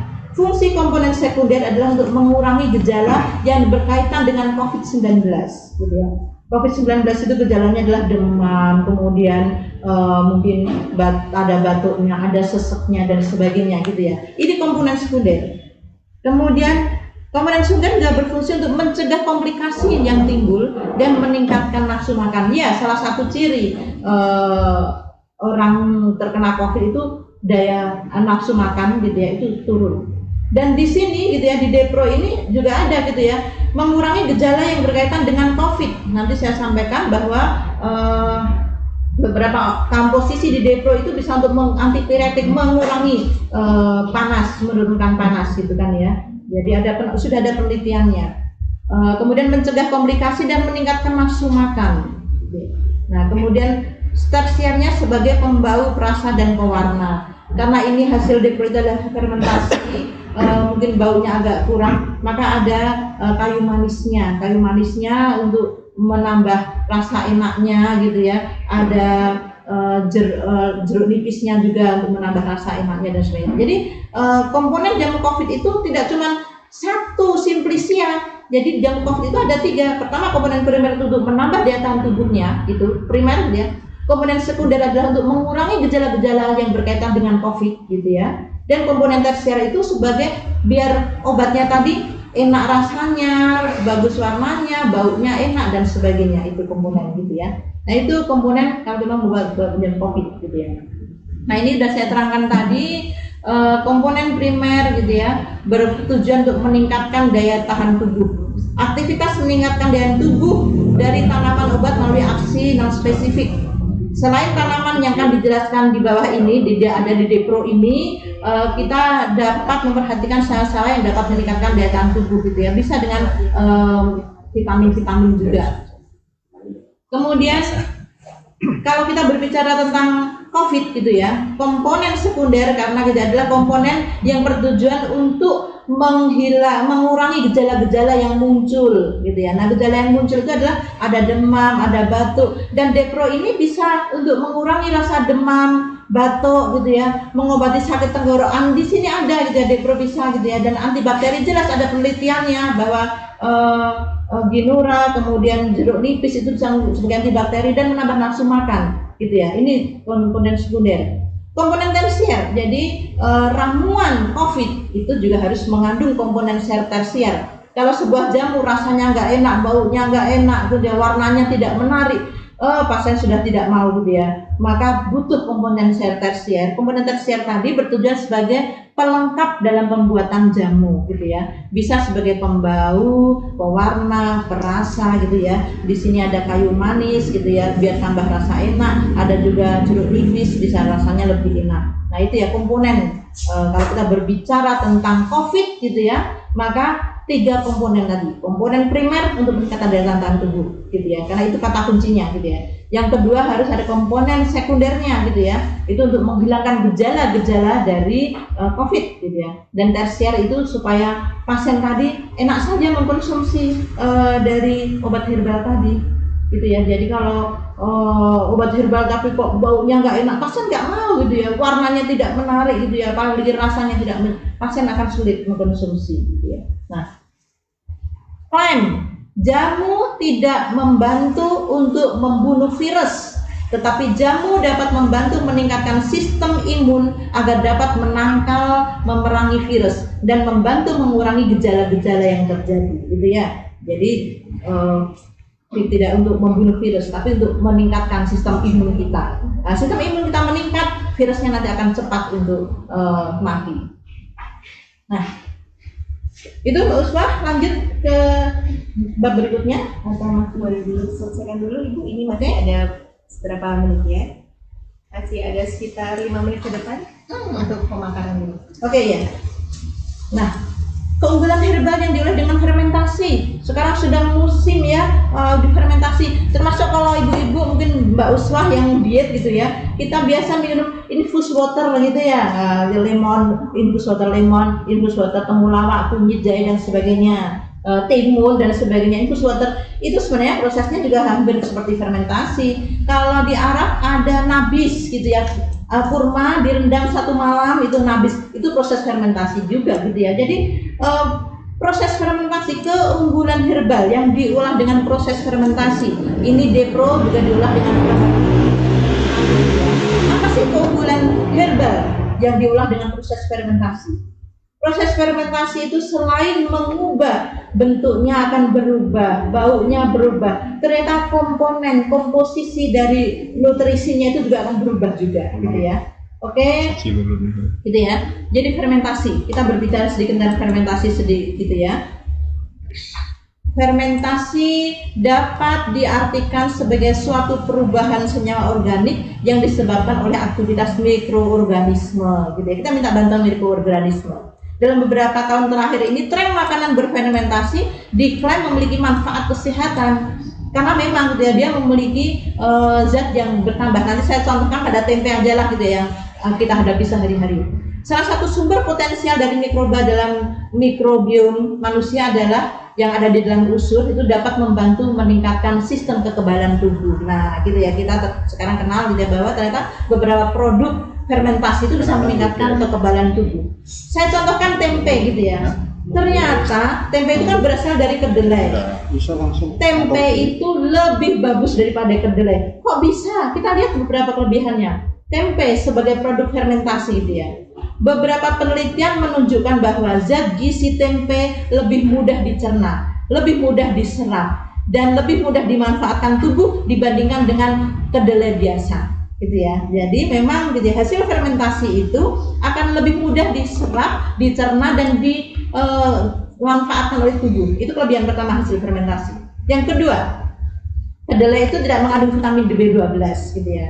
Tapi pada tempe itu mengandung vitamin B12 gitu ya. Terbukti bahwa ini hasil penelitian ya. Hasil fermentasi itu bisa menambah jumlah nutrisi yang terkandung gitu ya di dalam makanan, tidak ada hasil fermentasi. Kemudian kapang itu jamur ya. Kapang atau jamur yang tumbuh pada kedelai inilah yang nantinya akan menghidrolisis senyawa sederhana sehingga lebih mudah dicerna gitu ya. Jadi adibat tempe dengan kedelai itu lebih mudah dicerna tempe daripada kedelai. Ini beberapa kelebihan hasil fermentasi gitu ya. Kita tanya. Nah, sehingga dapat disimpulkan bahwa makanan fermentasi yang diolah dengan benar itu dapat mengandung nutrisi yang lebih bagus, nutrisi yang lebih tinggi, nutrisi yang lebih lengkap. Tidak hanya mudah dicerna, tapi juga bisa menambah nilai gizi dari bahan makanan sebelum difermentasi. Saya contohkan tempe aja, gitu. Ini udah ada penelitiannya, gitu kan ya. Jadi, apalagi nanti di Depro ini bahan-bahannya dengan fermentasi, gitu ya. Ini baru contoh kecil masalah tempe yang sehari-hari kita makan. Ini mungkin gitu ya. Ini peranan mikroba pada proses fermentasi. Nah intinya seperti itulah ya. Jadi ada peran fermentasi itu butuh peranan mikroba. Kemudian mikroba nanti akan mengubah gitu ya makanan tadi menjadi makanan yang mudah diabsorpsi, yang mudah dicerna gitu ya. Dan nanti mikroba juga akan menambah beberapa zat gizi yang ada pada makanan tadi gitu ya. Ini sekilas saja, silahkan yang berminat nanti dibaca sendiri, dipelajari sendiri gitu ya. Nah, contoh dan ini saya berikan beberapa jalur pencernaan, kondisi fisiologis dan jenis bakteri. Nah, di tubuh kita itu banyak sekali bakteri gitu ya. Nah, dari sekian banyak bakteri gitu ya, di usus gitu ya, kita mengenal bakteri yang berguna, kita mengenal bakteri yang baik gitu ya. Lactobacillus salah satu contohnya. Dari hasil fermentasi nanti gitu ya, kita akan memudahkan gitu ya, menghasilkan beberapa bakteri baik yang akan membantu pencernaan kita. Kalau pencernaan kita bagus gitu ya, maka kekebalan tubuh kita, imun kita pun akan semakin bagus gitu ya. Pencernaan bagus, metabolisme tubuh bagus, maka insya Allah gitu ya, tubuh kita pun akan bagus. Contoh ini kasus seorang anak kecil yang sulit makan gitu ya. Kadang-kala itu ternyata masalahnya ada pada gitu ya, sistem pencernaan yang tidak bagus. Anak kecil yang sulit makan bisa diberi hasil-hasil produk fermentasi seperti ini gitu ya. Nanti kalau dia jadi jalur saluran pencernaannya, proses pencernaannya bagus, metabolisme bagus. Kalau proses metabolisme itu bagus, nanti akan muncul rasa lapar itu. Ya, jadi karena muncul anak tadi sulit makan kan tidak muncul rasa lapar.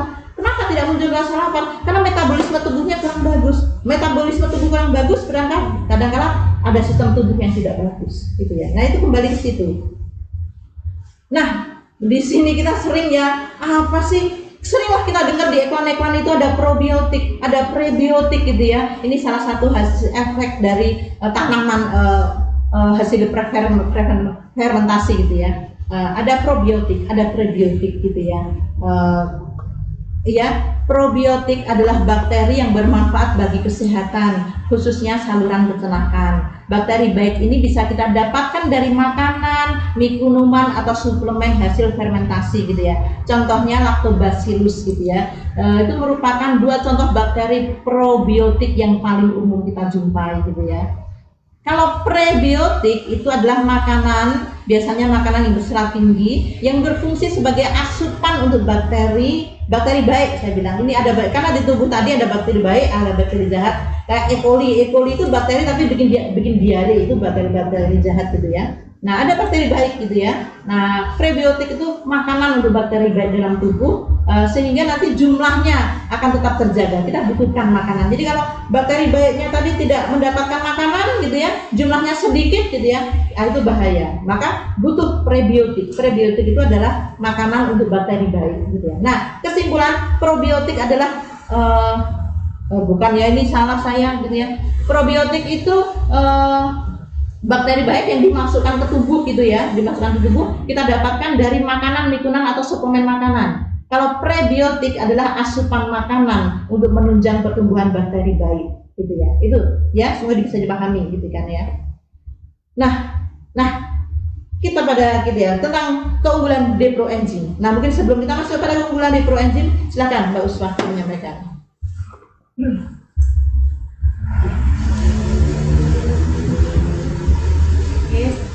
Lagi saya ingin menyapa buat teman-teman semua yang baru hadir ya. Ini dari Surabaya, dari Malang, banyak ini kayaknya dari Indonesia semuanya Bu. Ya, ada dari luar negeri juga, alhamdulillah. Pada senang ini alhamdulillah materinya sangat jelas. Alhamdulillah. Dan akhirnya tahu nggak ngantuk ya. Ngantuk ini sepertinya alhamdulillah ya. Jelas banget katanya. Kalau sering-sering jadian kayak gini jadi berasa Jadi dokter dong. Iya, jadi ahli farmasi rasanya gitu ya. Alhamdulillah tadi sudah dijelaskan ya sama ibu dokter, bukan ibu farmasi ya ahlinya.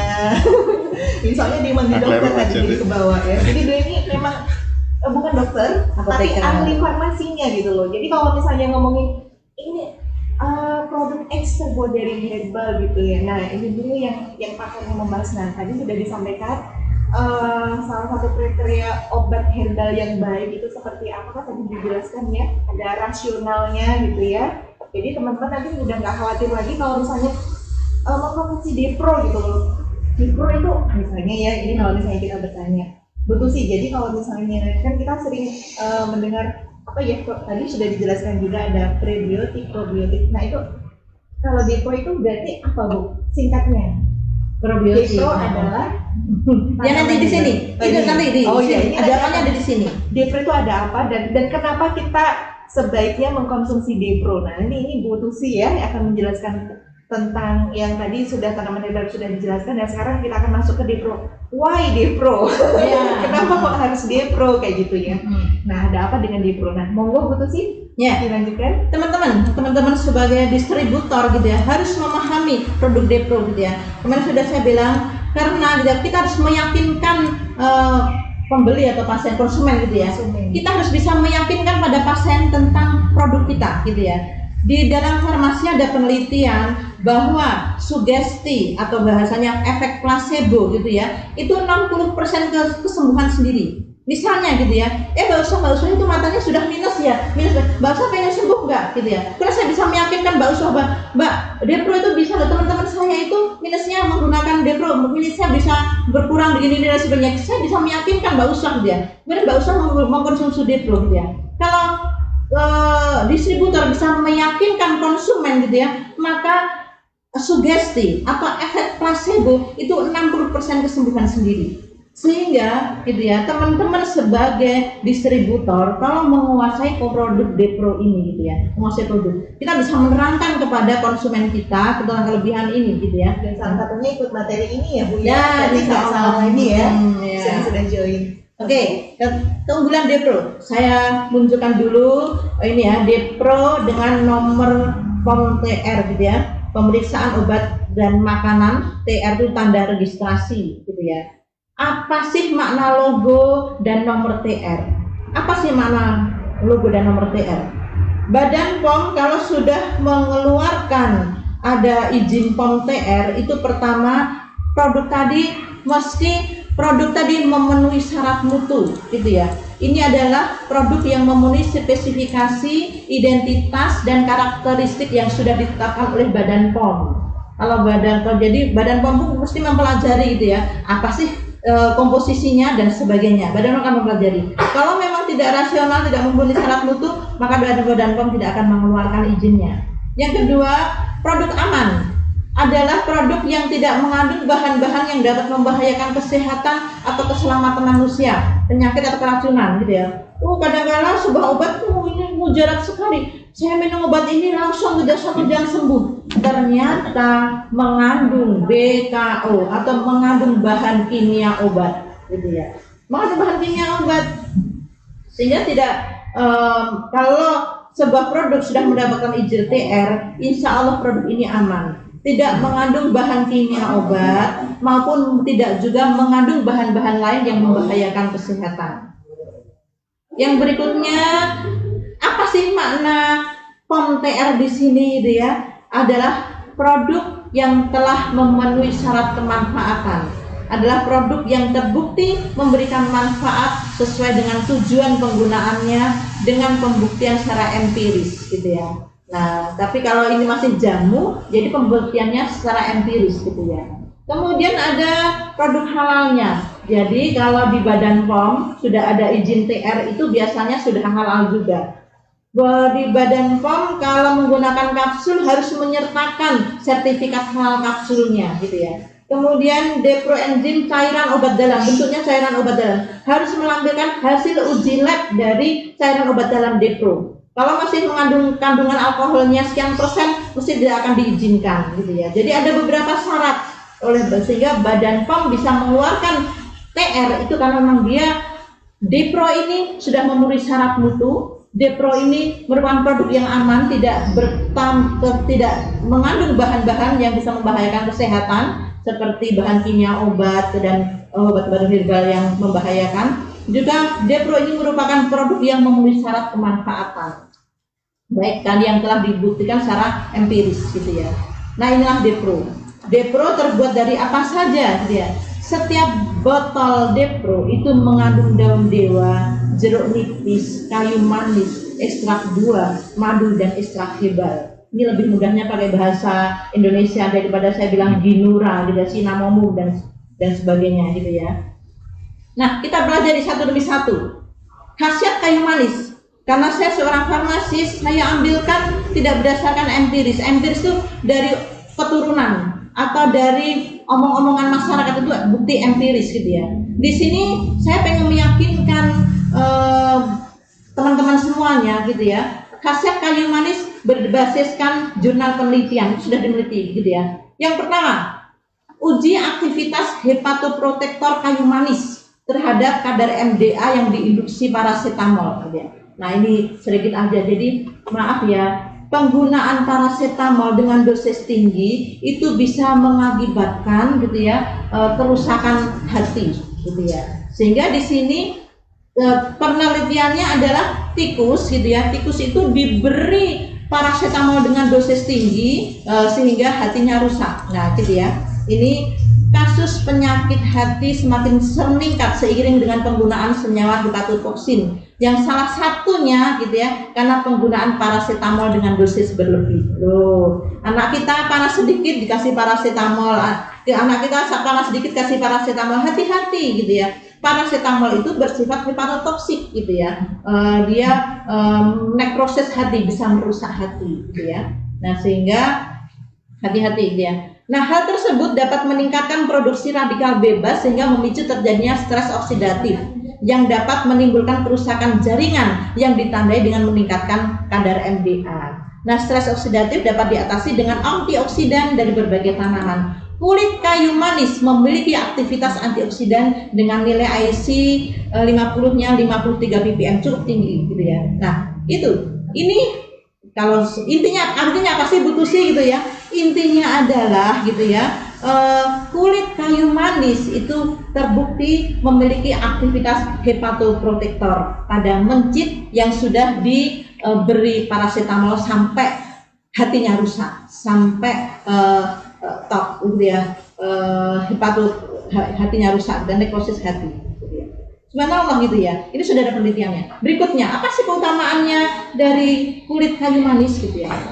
Potensi ekstrak kayu manis bukan daun, saya kata gitu. Kalau kulit kayu manis gitu ya terhadap penurunan kadar glukosa darah pada tikus putih yang diinduksi sukrosa. Jadi tikus tadi diberi sukrosa sampai terjadi penyakit gula darah tinggi gitu ya. Ternyata hasil penelitiannya berdasarkan hasil dan pembahasan di atas disebutkan bahwa ekstrak etanol daun kayu manis, ini daunnya memiliki potensi menurunkan kadar glukosa darah pada tikus putih gitu ya. Bisa menurunkan kadar gula darah. Sudah penelitiannya. Kemudian uji aktivitas antioksidan dan sitotoksisitas ekstrak kulit kayu manis. Oh, luar biasa subhanallah. Jadi ini penelitiannya langsung 2. Kulit kayu manis itu disimpulkan bahwa hasil uji fitokimia ekstrak kulit manis mengandung alkohol, palm dan sebagainya, dan dia berpotensi sebagai anti kanker gitu ya. Nah, jadi anti kanker, dia berfungsi sebagai anti kanker. Dia antioksidannya tinggi dan berfungsi sebagai anti kanker. Berikutnya, ini penelitian ya untuk sekarang kulit kayu manis terhadap anti diabetes. Uji aktivitas anti diabetes ekstrak etanol kulit kayu manis gitu ya, dibanding gitu ya dengan pada glibenclamid itu obat yang biasa diberikan dokter untuk penyakit diabetes gitu ya, pada mencit gitu ya. Nah, ternyata ekstrak etanol kulit kayu manis diketahui punya aktivitas anti diabetes gitu ya. Ekstrak etanol dengan dosis sekian diberikan secara oral dapat menurunkan kadar gula darah sebesar 21% gitu. Jadi terbukti bisa gitu ya. Kemudian uji aktivitas anti jamur ekstrak kayu manis gitu ya terhadap jamur candida. Ini candida itu yang biasa untuk keputihan, jadi gitu ya.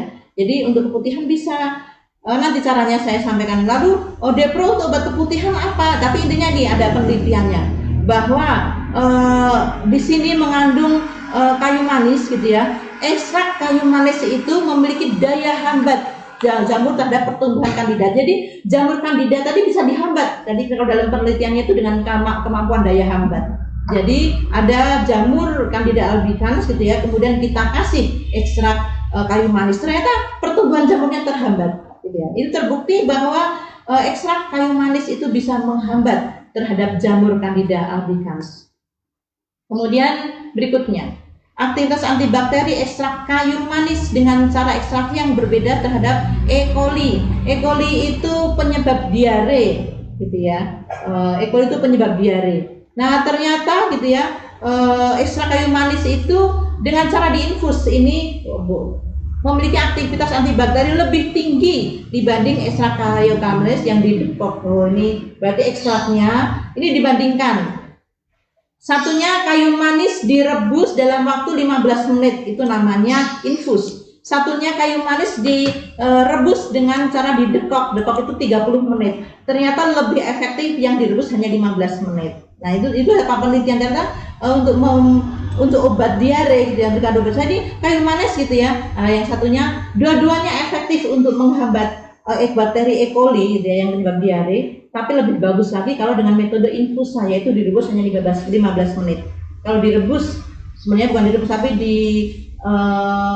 diting ya, kayak diting. Nah, diting 15 menit itu ternyata lebih bagus dibanding dengan diting selama 30 menit. Nah, itu ya, jadi ternyata beberapa obat herbal itu semakin lama perebusan itu akan mempengaruhi aktivitas farmakologi dari obat herbal tersebut. Berikutnya, ini antioksidan lagi. Analisis komponen kimia minyak atsiri. Nah, ini pertama penelitiannya dia meneliti tentang komponen kimia minyak atsiri. Kulit kayu manis itu komponennya apa sih? Dan penelitian berikutnya adalah tentang uji aktivitas antioksidan dan antibakterinya. Nah, itu kita bisa lihat ya, ternyata berdasarkan kromatografi gas gitu ya, menunjukkan bahwa kulit minyak atsiri itu memiliki banyak senyawa gitu ya. Ada 20 senyawa gitu ya. Ada 20 senyawa dan senyawa utamanya adalah gitu ya, dan sebenarnya yang paling banyak adalah sinamaldehid 84% sendiri. Ini kandungan punya. Yang berikutnya, minyak atsiri kayu manis memiliki aktivitas sebagai antibakteri. Bakteri apa saja? Banyak sekali. Staphylococcus aureus, Staphylococcus mutans, dan sebagainya, ada E. coli dan Pseudomonas aedes, obat diare dan sebagainya itu ya. Daya hambat bakteri yang terkandung dalam minyak atsiri kayu manis masuk dalam kategori yang sangat kuat dengan zona hambat 20 mm. Ukuran kategori sangat kuat itu adalah 10 ke atas. 10 ke atas itu udah satu, ini sampai 20 mili gitu ya.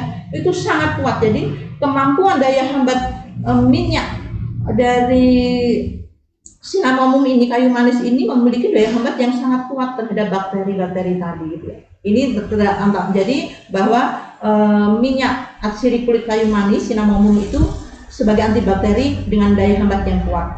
Yang penelitian terakhir adalah aktivitas antioksidan dari minyak atsiri diperoleh melalui metode pengujian DPPH gitu ya, dengan nilai IC sebesar 133. Ini besar sekali gitu ya. Kemampuan dari minyak atsiri kulit kayu manis itu memiliki antioksidan yang sangat tinggi gitu ya. Jadi dia sebagai antibakteri yang daya hambatnya sangat kuat, dan dia sebagai antioksidan yang tinggi juga. Kemudian itu tadi cinnamomum, cinnamomum yang salah satu komposisi pada depro gitu ya, atau kulit kayu manis.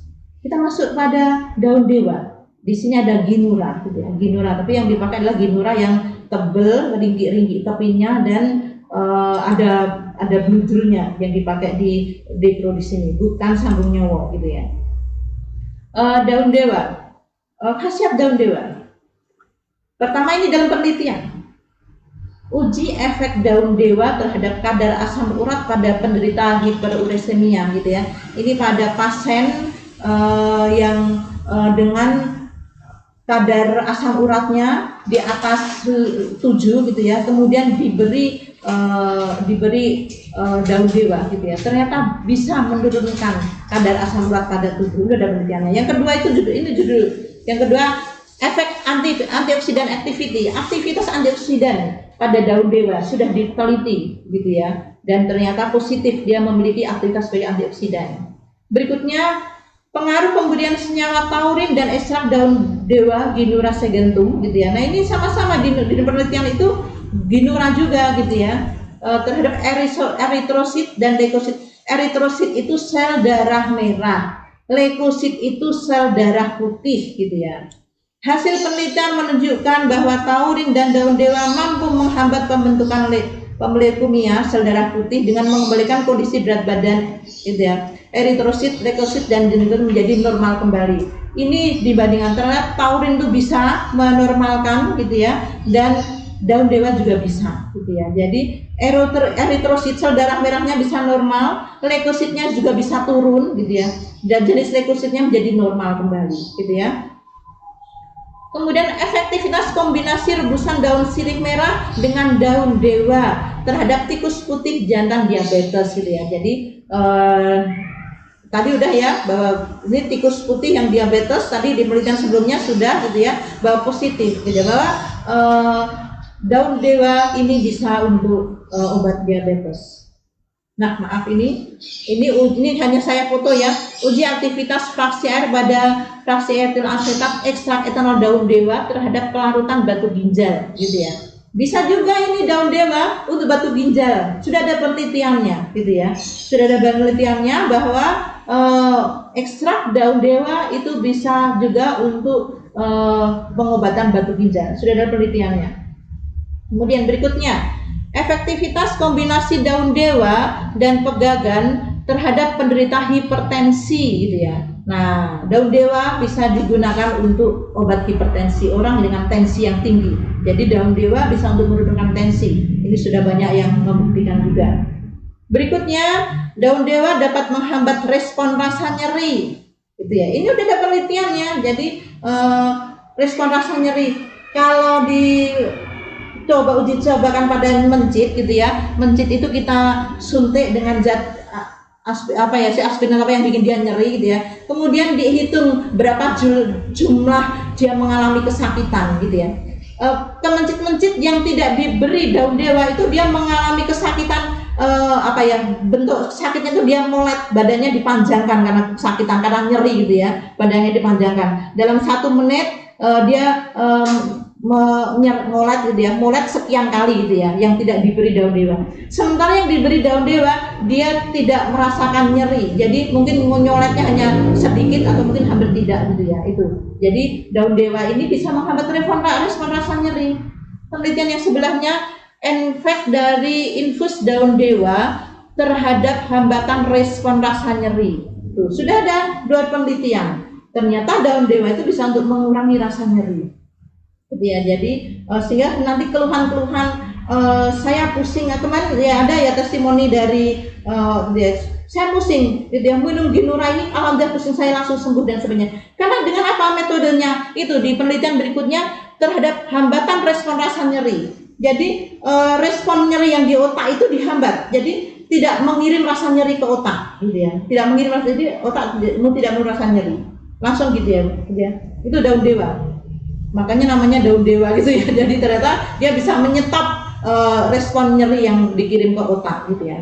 Kemudian ini berdasarkan jurnal penelitian loh ya, bukan hanya dari mulut ke mulut gitu ya. Uji aktivitas senyawa flavonoid total dari Ginura segentum atau daun dewa terhadap peningkatan eritrosit dan penurunan leukosit pada mencit, sama dengan tadi. Bahwa ini bisa menormalkan sel darah merah kita dan mengembalikan leukosit atau sel darah putih gitu ya. Berikutnya, uji efek kombinasi brotowali dan daun dewa terhadap kadar asam urat pada penderita hiperuremia. Ya, ini kesimpulannya adalah bahwa daun dewa pun bisa untuk obat asam urat. Sudah ada penelitiannya. Identifikasi senyawa antioksidan dari daun dewa gitu ya. Jadi daun dewa ini berfungsi sebagai antioksidan. Nah, kemudian dari sekian banyak senyawa yang dimiliki daun dewa gitu ya, maka senyawa mana sih yang berfungsi sebagai antioksidan? Di situ ada penelitiannya. Terbagi dari daun dewa itu adalah sebagai antioksidan gitu ya. Kemudian pengaruh pemberian ekstrak umbi daun dewa terhadap produksi nitrit oksida. Ini pada kampungnya, lanjut aja. Nah, ini aktivitas fagositosit makrofag gitu ya. Ini umbinya, kalau ini umbinya. Kemudian pemberian ini daun dewa, kalau ini daun dewa. Pengaruh pemberian perasan daun dewa terhadap bleeding time gitu ya. Nah, ini daun dewa bisa meminimalkan gitu ya. Ini aja langsung. Nah, ini glukosa darah. Efek ekstrak etanol daun dewa menurunkan kadar glukosa darah. Tadi diabetes sudah gitu ya. Ya, penelitian mirip gitu ya semacam itu. Jadi untuk menurunkan diabetes atau menurunkan kadar glukosa dalam darah.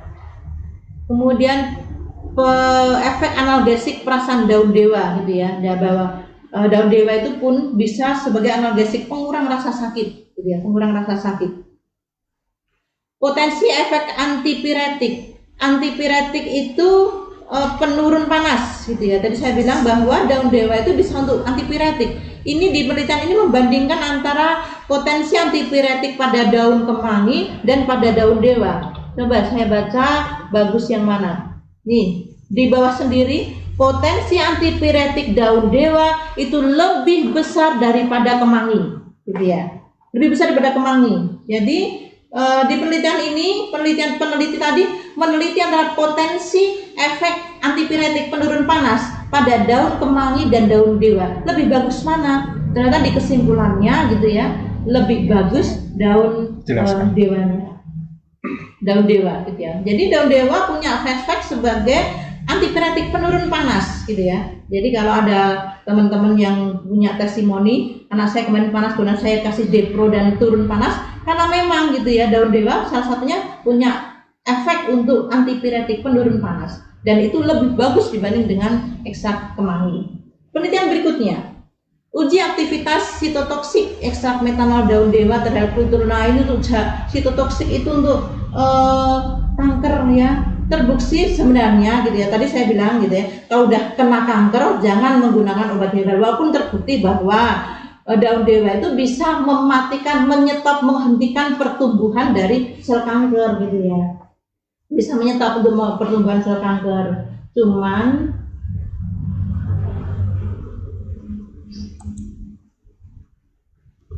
ya,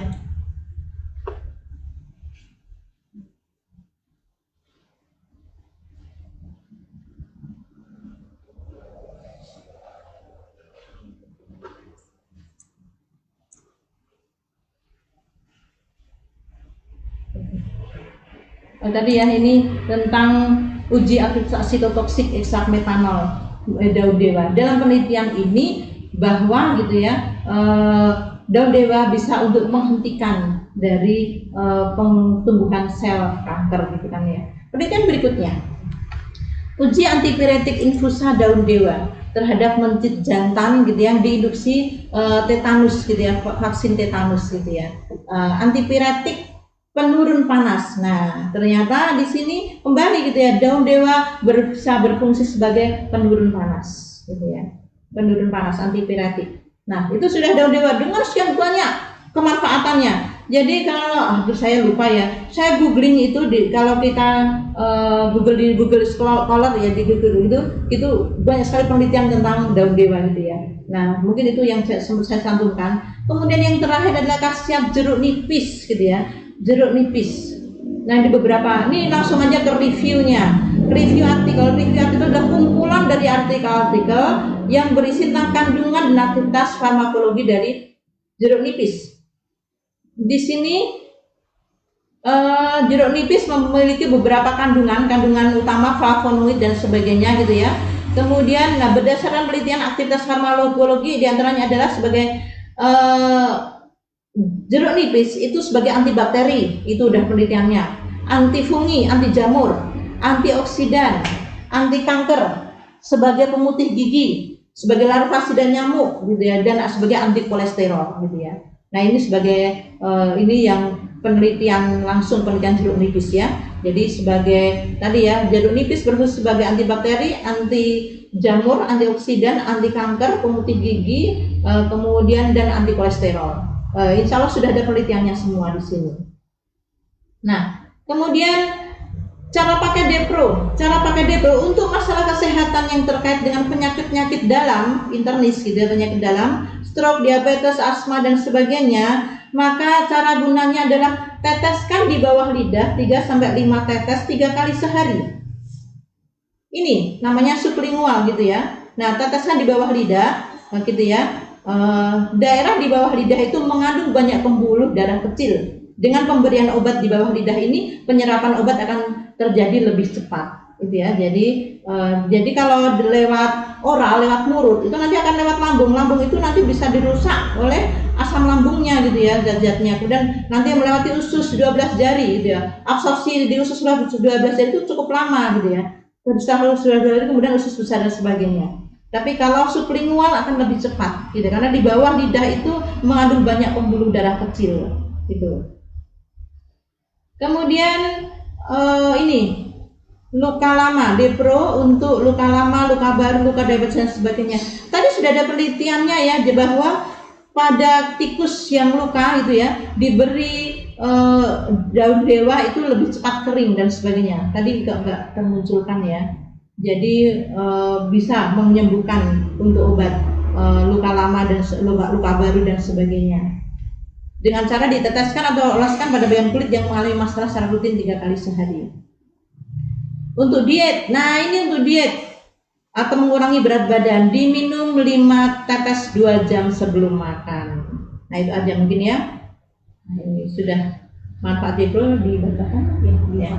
Dah, kesimpulan dari apa yang saya sampaikan tadi termasuk juga berbasis penelitian ilmiah gitu ya. Manfaat Depro banyak sekali gitu ya.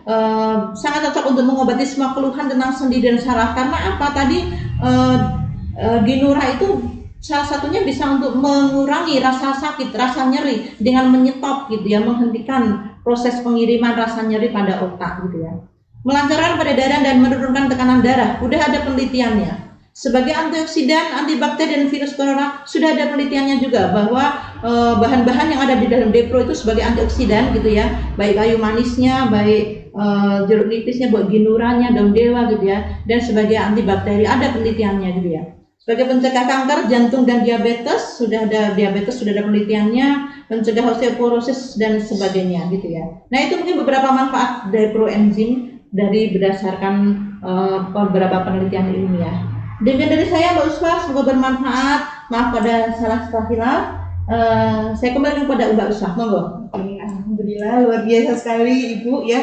Saya sampai melongo tadi karena banyak hal yang ternyata saya baru tahu kayak gitu ya. Termasuk kalau misalnya selama ini kan kayak kita ya Bu ya, perempuan itu mengalami masalah kewanitaan gitu ya, entah keputihan atau hal lain lah ya. Nah, jadi teman-teman nanti bisa nih ya dikombinasikan dengan Depro misalnya dari eksternalnya pakai kristal E gitu ya, nanti dari internalnya bisa dipercepat gitu ya, prosesnya itu dipercepat dari dalam gitu ya. Karena kalau dari dalam lebih cepat ya absorpsinya. Nah, bisa menggunakan Depro. Nah, itu untuk ya kita yang cilik-cilik gitu ya.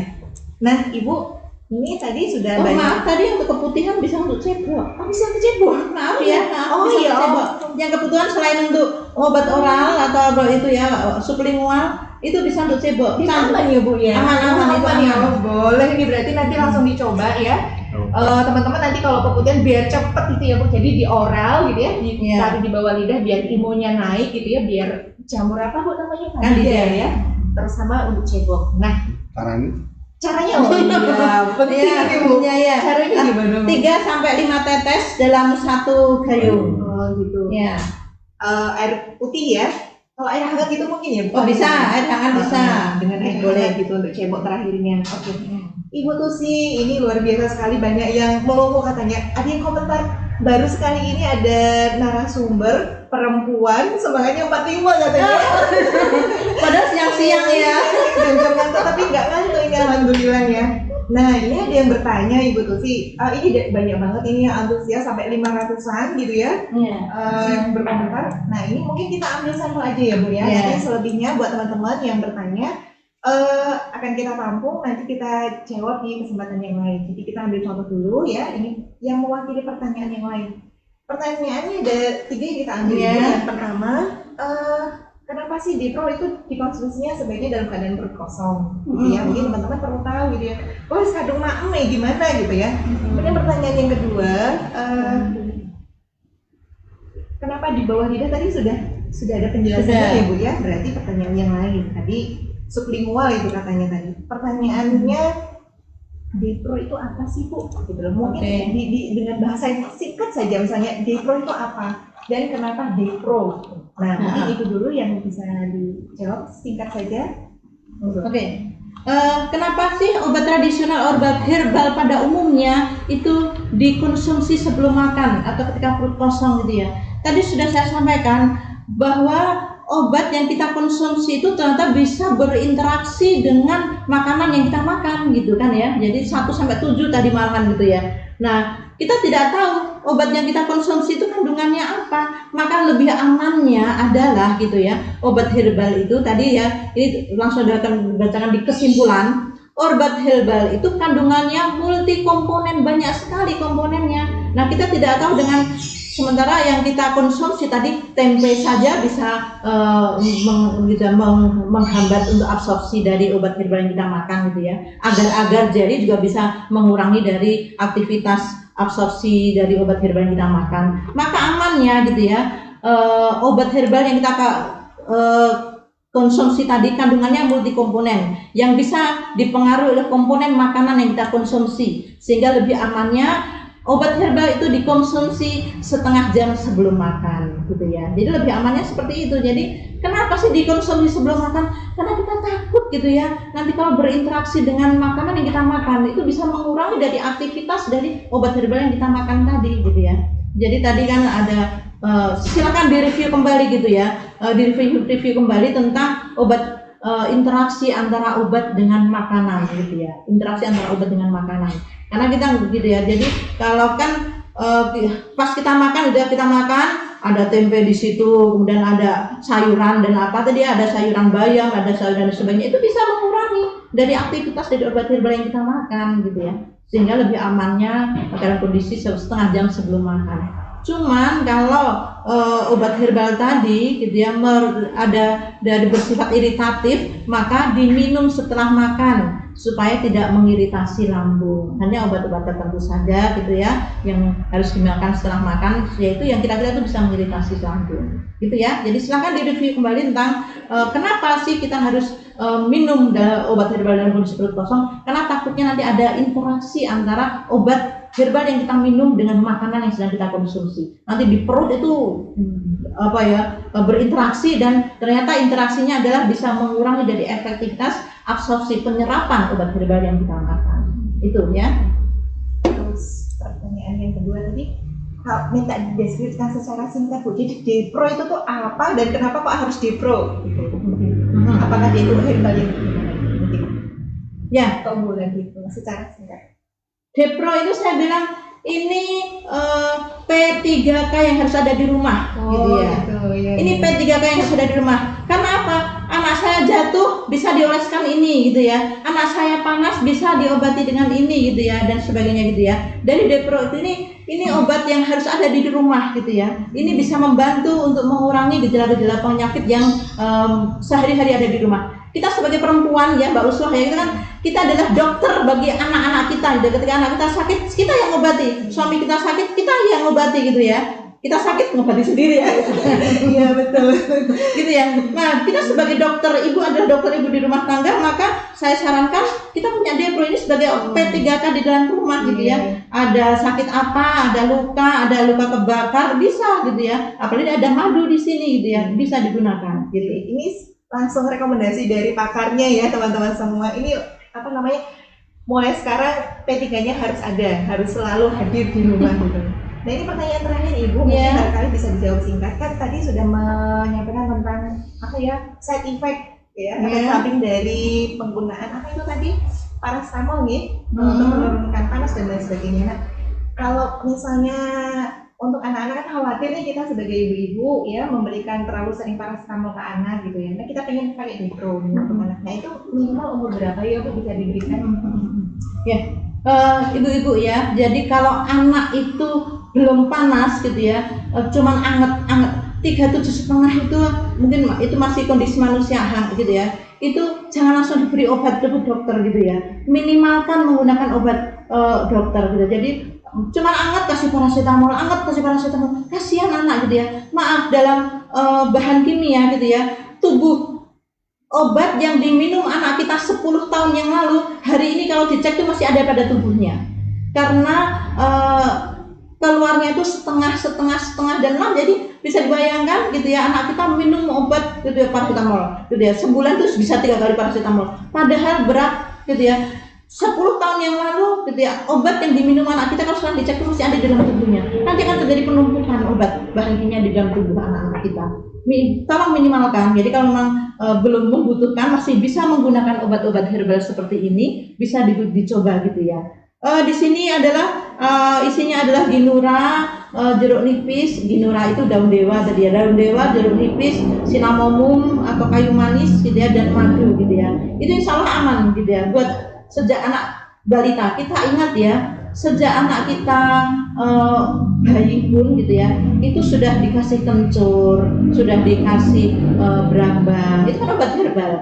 Anak kecil yang masih mungkin belum ada 1 tahun diare gitu ya, kalau ini zaman dulu ya Mbak Uswah ya, itu umur 6 bulan kok diare gitu ya, kemudian di atas buburnya itu dikasih kunyit gitu ya. Kenapa dikasih kunyit? Karena di kunyit itu ada antibiotik, ada antibakterinya. Sementara diare itu kan tadi penyebabnya E. coli gitu ya. Jadi antibakteri yang ada pada kulit dan kunyit tadi masuk ke bubur dan buburnya dimakan anaknya. Jadi intinya sejak kecil pun gitu ya, obat herbal itu bisa dikonsumsi anak. Jadi aman ya. Jadi aman. Alhamdulillah. Jadi aman ya. Ibu sekarang udah nggak usah khawatir kalau misalnya babynya, ya anak-anak ya, balita terutama, udah kurang-kurangin yang sintetis ya, bahannya. Baik Ibu Tusi, alhamdulillah ini banyak banget yang pengen nanya sebenarnya. Cuman mungkin karena saya kameranya kemana ya ke situ nih. Karena waktunya ini ya, kita terbatas oleh waktu. Namun mudah-mudahan kita punya kesempatan lain ya. Insya Allah kita belajar terus. Kita pengen nimba ilmu ini sampai ada yang pengen konsultasi langsung sama beliau kalau bisa gitu ya. Ini luar biasa ini responnya.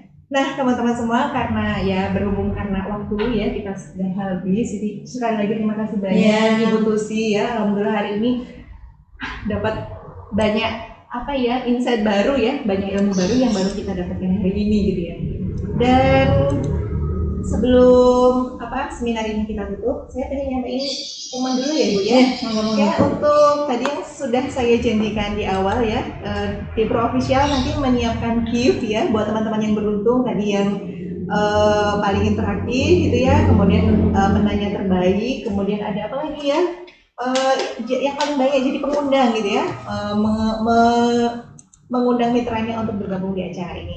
Namun teman-teman buat mitra yang belum bergabung silahkan nanti di share linknya gitu ya, biar mereka yang mungkin hari ini belum berkesempatan untuk menyimak, misalnya sedang harus bekerja atau apa kayak gitu ya, nanti bisa menyimak, bisa nanti malam dan sebagainya gitu ya. Dan untuk pemenang nanti akan kita umumkan setelah ini. Itu pengumuman yang pertama. Kemudian pengumuman yang kedua, jadi teman-teman Deproners ya, Deproners itu sapaan hangat dari Depro Official gitu ya, yang belum bergabung di grup WA atau di channel Telegram. Jadi kita semuanya sudah ada ya, sudah ada grup WA kita sampai 20 sekarang sudah mendampingi teman-teman semua. Monggo kalau ada yang belum bergabung silakan nanti untuk yang WA silakan chat di nomor saya sebutkan, monggo ditulis ya. Ini nanti saya komen, nanti takutnya nggak ke scroll ya. Saya bacakan aja nomor admin 1 ditulis ya, 0813 2776 6639. Saya ulangin sekali lagi, 0813 2776 6639. Itu admin 1. Kalau belum direspon boleh masuk ke admin 2, 0898 3448 67755. Saya ulang sekali lagi, admin 2, 0898 3448 67755. Jadi ini 2 kali. Nah, setelah nanti teman-teman ngejapri admin gitu ya, kalau memang belum mendapatkan link atau apapun gitu ya, nanti teman-teman akan kita arahkan ke grup yang masih tersedia dan bisa masuk ke channel Telegram, karena di sana nanti teman-teman akan mendapatkan informasi secara cepat gitu ya, termasuk nanti materi iklan, kemudian yang paling penting adalah pengetahuan tentang Depro gitu ya, tentang produk knowledge-nya di sana nanti sudah tersedia gitu ya, dan insya Allah ada pakar-pakarnya di sana. Jadi ya teman-teman, itu pengumuman yang kedua. Jadi yang belum bergabung silakan segera bergabung. Kemudian yang ketiga, jadi Depro itu mau mengadakan event giveaway atau bagi-bagi hadiah. Siapa nih yang mau? Jadi insya Allah next ya, nanti akan kita umumkan. Jadi di grup terutamanya nanti kita akan umumkan di officialnya Depro. Nanti akan ada event giveaway ya buat teman-teman yang mau gabung, mau ikut silakan. Jadi nanti kita ada hadiah menarik ya, ada dari produk Depro, ada smartphone dan lain-lain gitu ya. Monggo nanti silakan pantau informasi penting dari Depro ya. Saya lagi yang belum bergabung di channelnya Depro Official nanti segera merapat. Itu ya teman-teman semua. Berarti sudah cukup ya Ibu ya. Alhamdulillah untuk siang hari ini kita insya Allah cukupkan sampai di sini. Mudah-mudahan next kita akan ada kesempatan lain untuk bincang sehat lagi bersama Ibu Tusi Wardani yang pakar herbal, peneliti, dosen, ya pokoknya udah memang expertnya gitu ya, jadi nggak salah gitu. Oke, mungkin itu dulu untuk kesempatan kali ini. Saya selaku host ya untuk seminar virtual kali ini menyampaikan terima kasih banyak kepada teman-teman yang sudah hadir, yang sudah setia dari awal sampai akhir, yang dari Nusantara dan Indonesia maksud saya, dari seluruh Indonesia, dari Sabang sampai Merauke dan dari luar negeri. Salam hangat buat keluarga, tetap sehat bersama Depro. Ya, terima kasih Ibu Tusi dan kita akhiri bersama. Wassalamualaikum warahmatullahi wabarakatuh. Bye. Itu suara.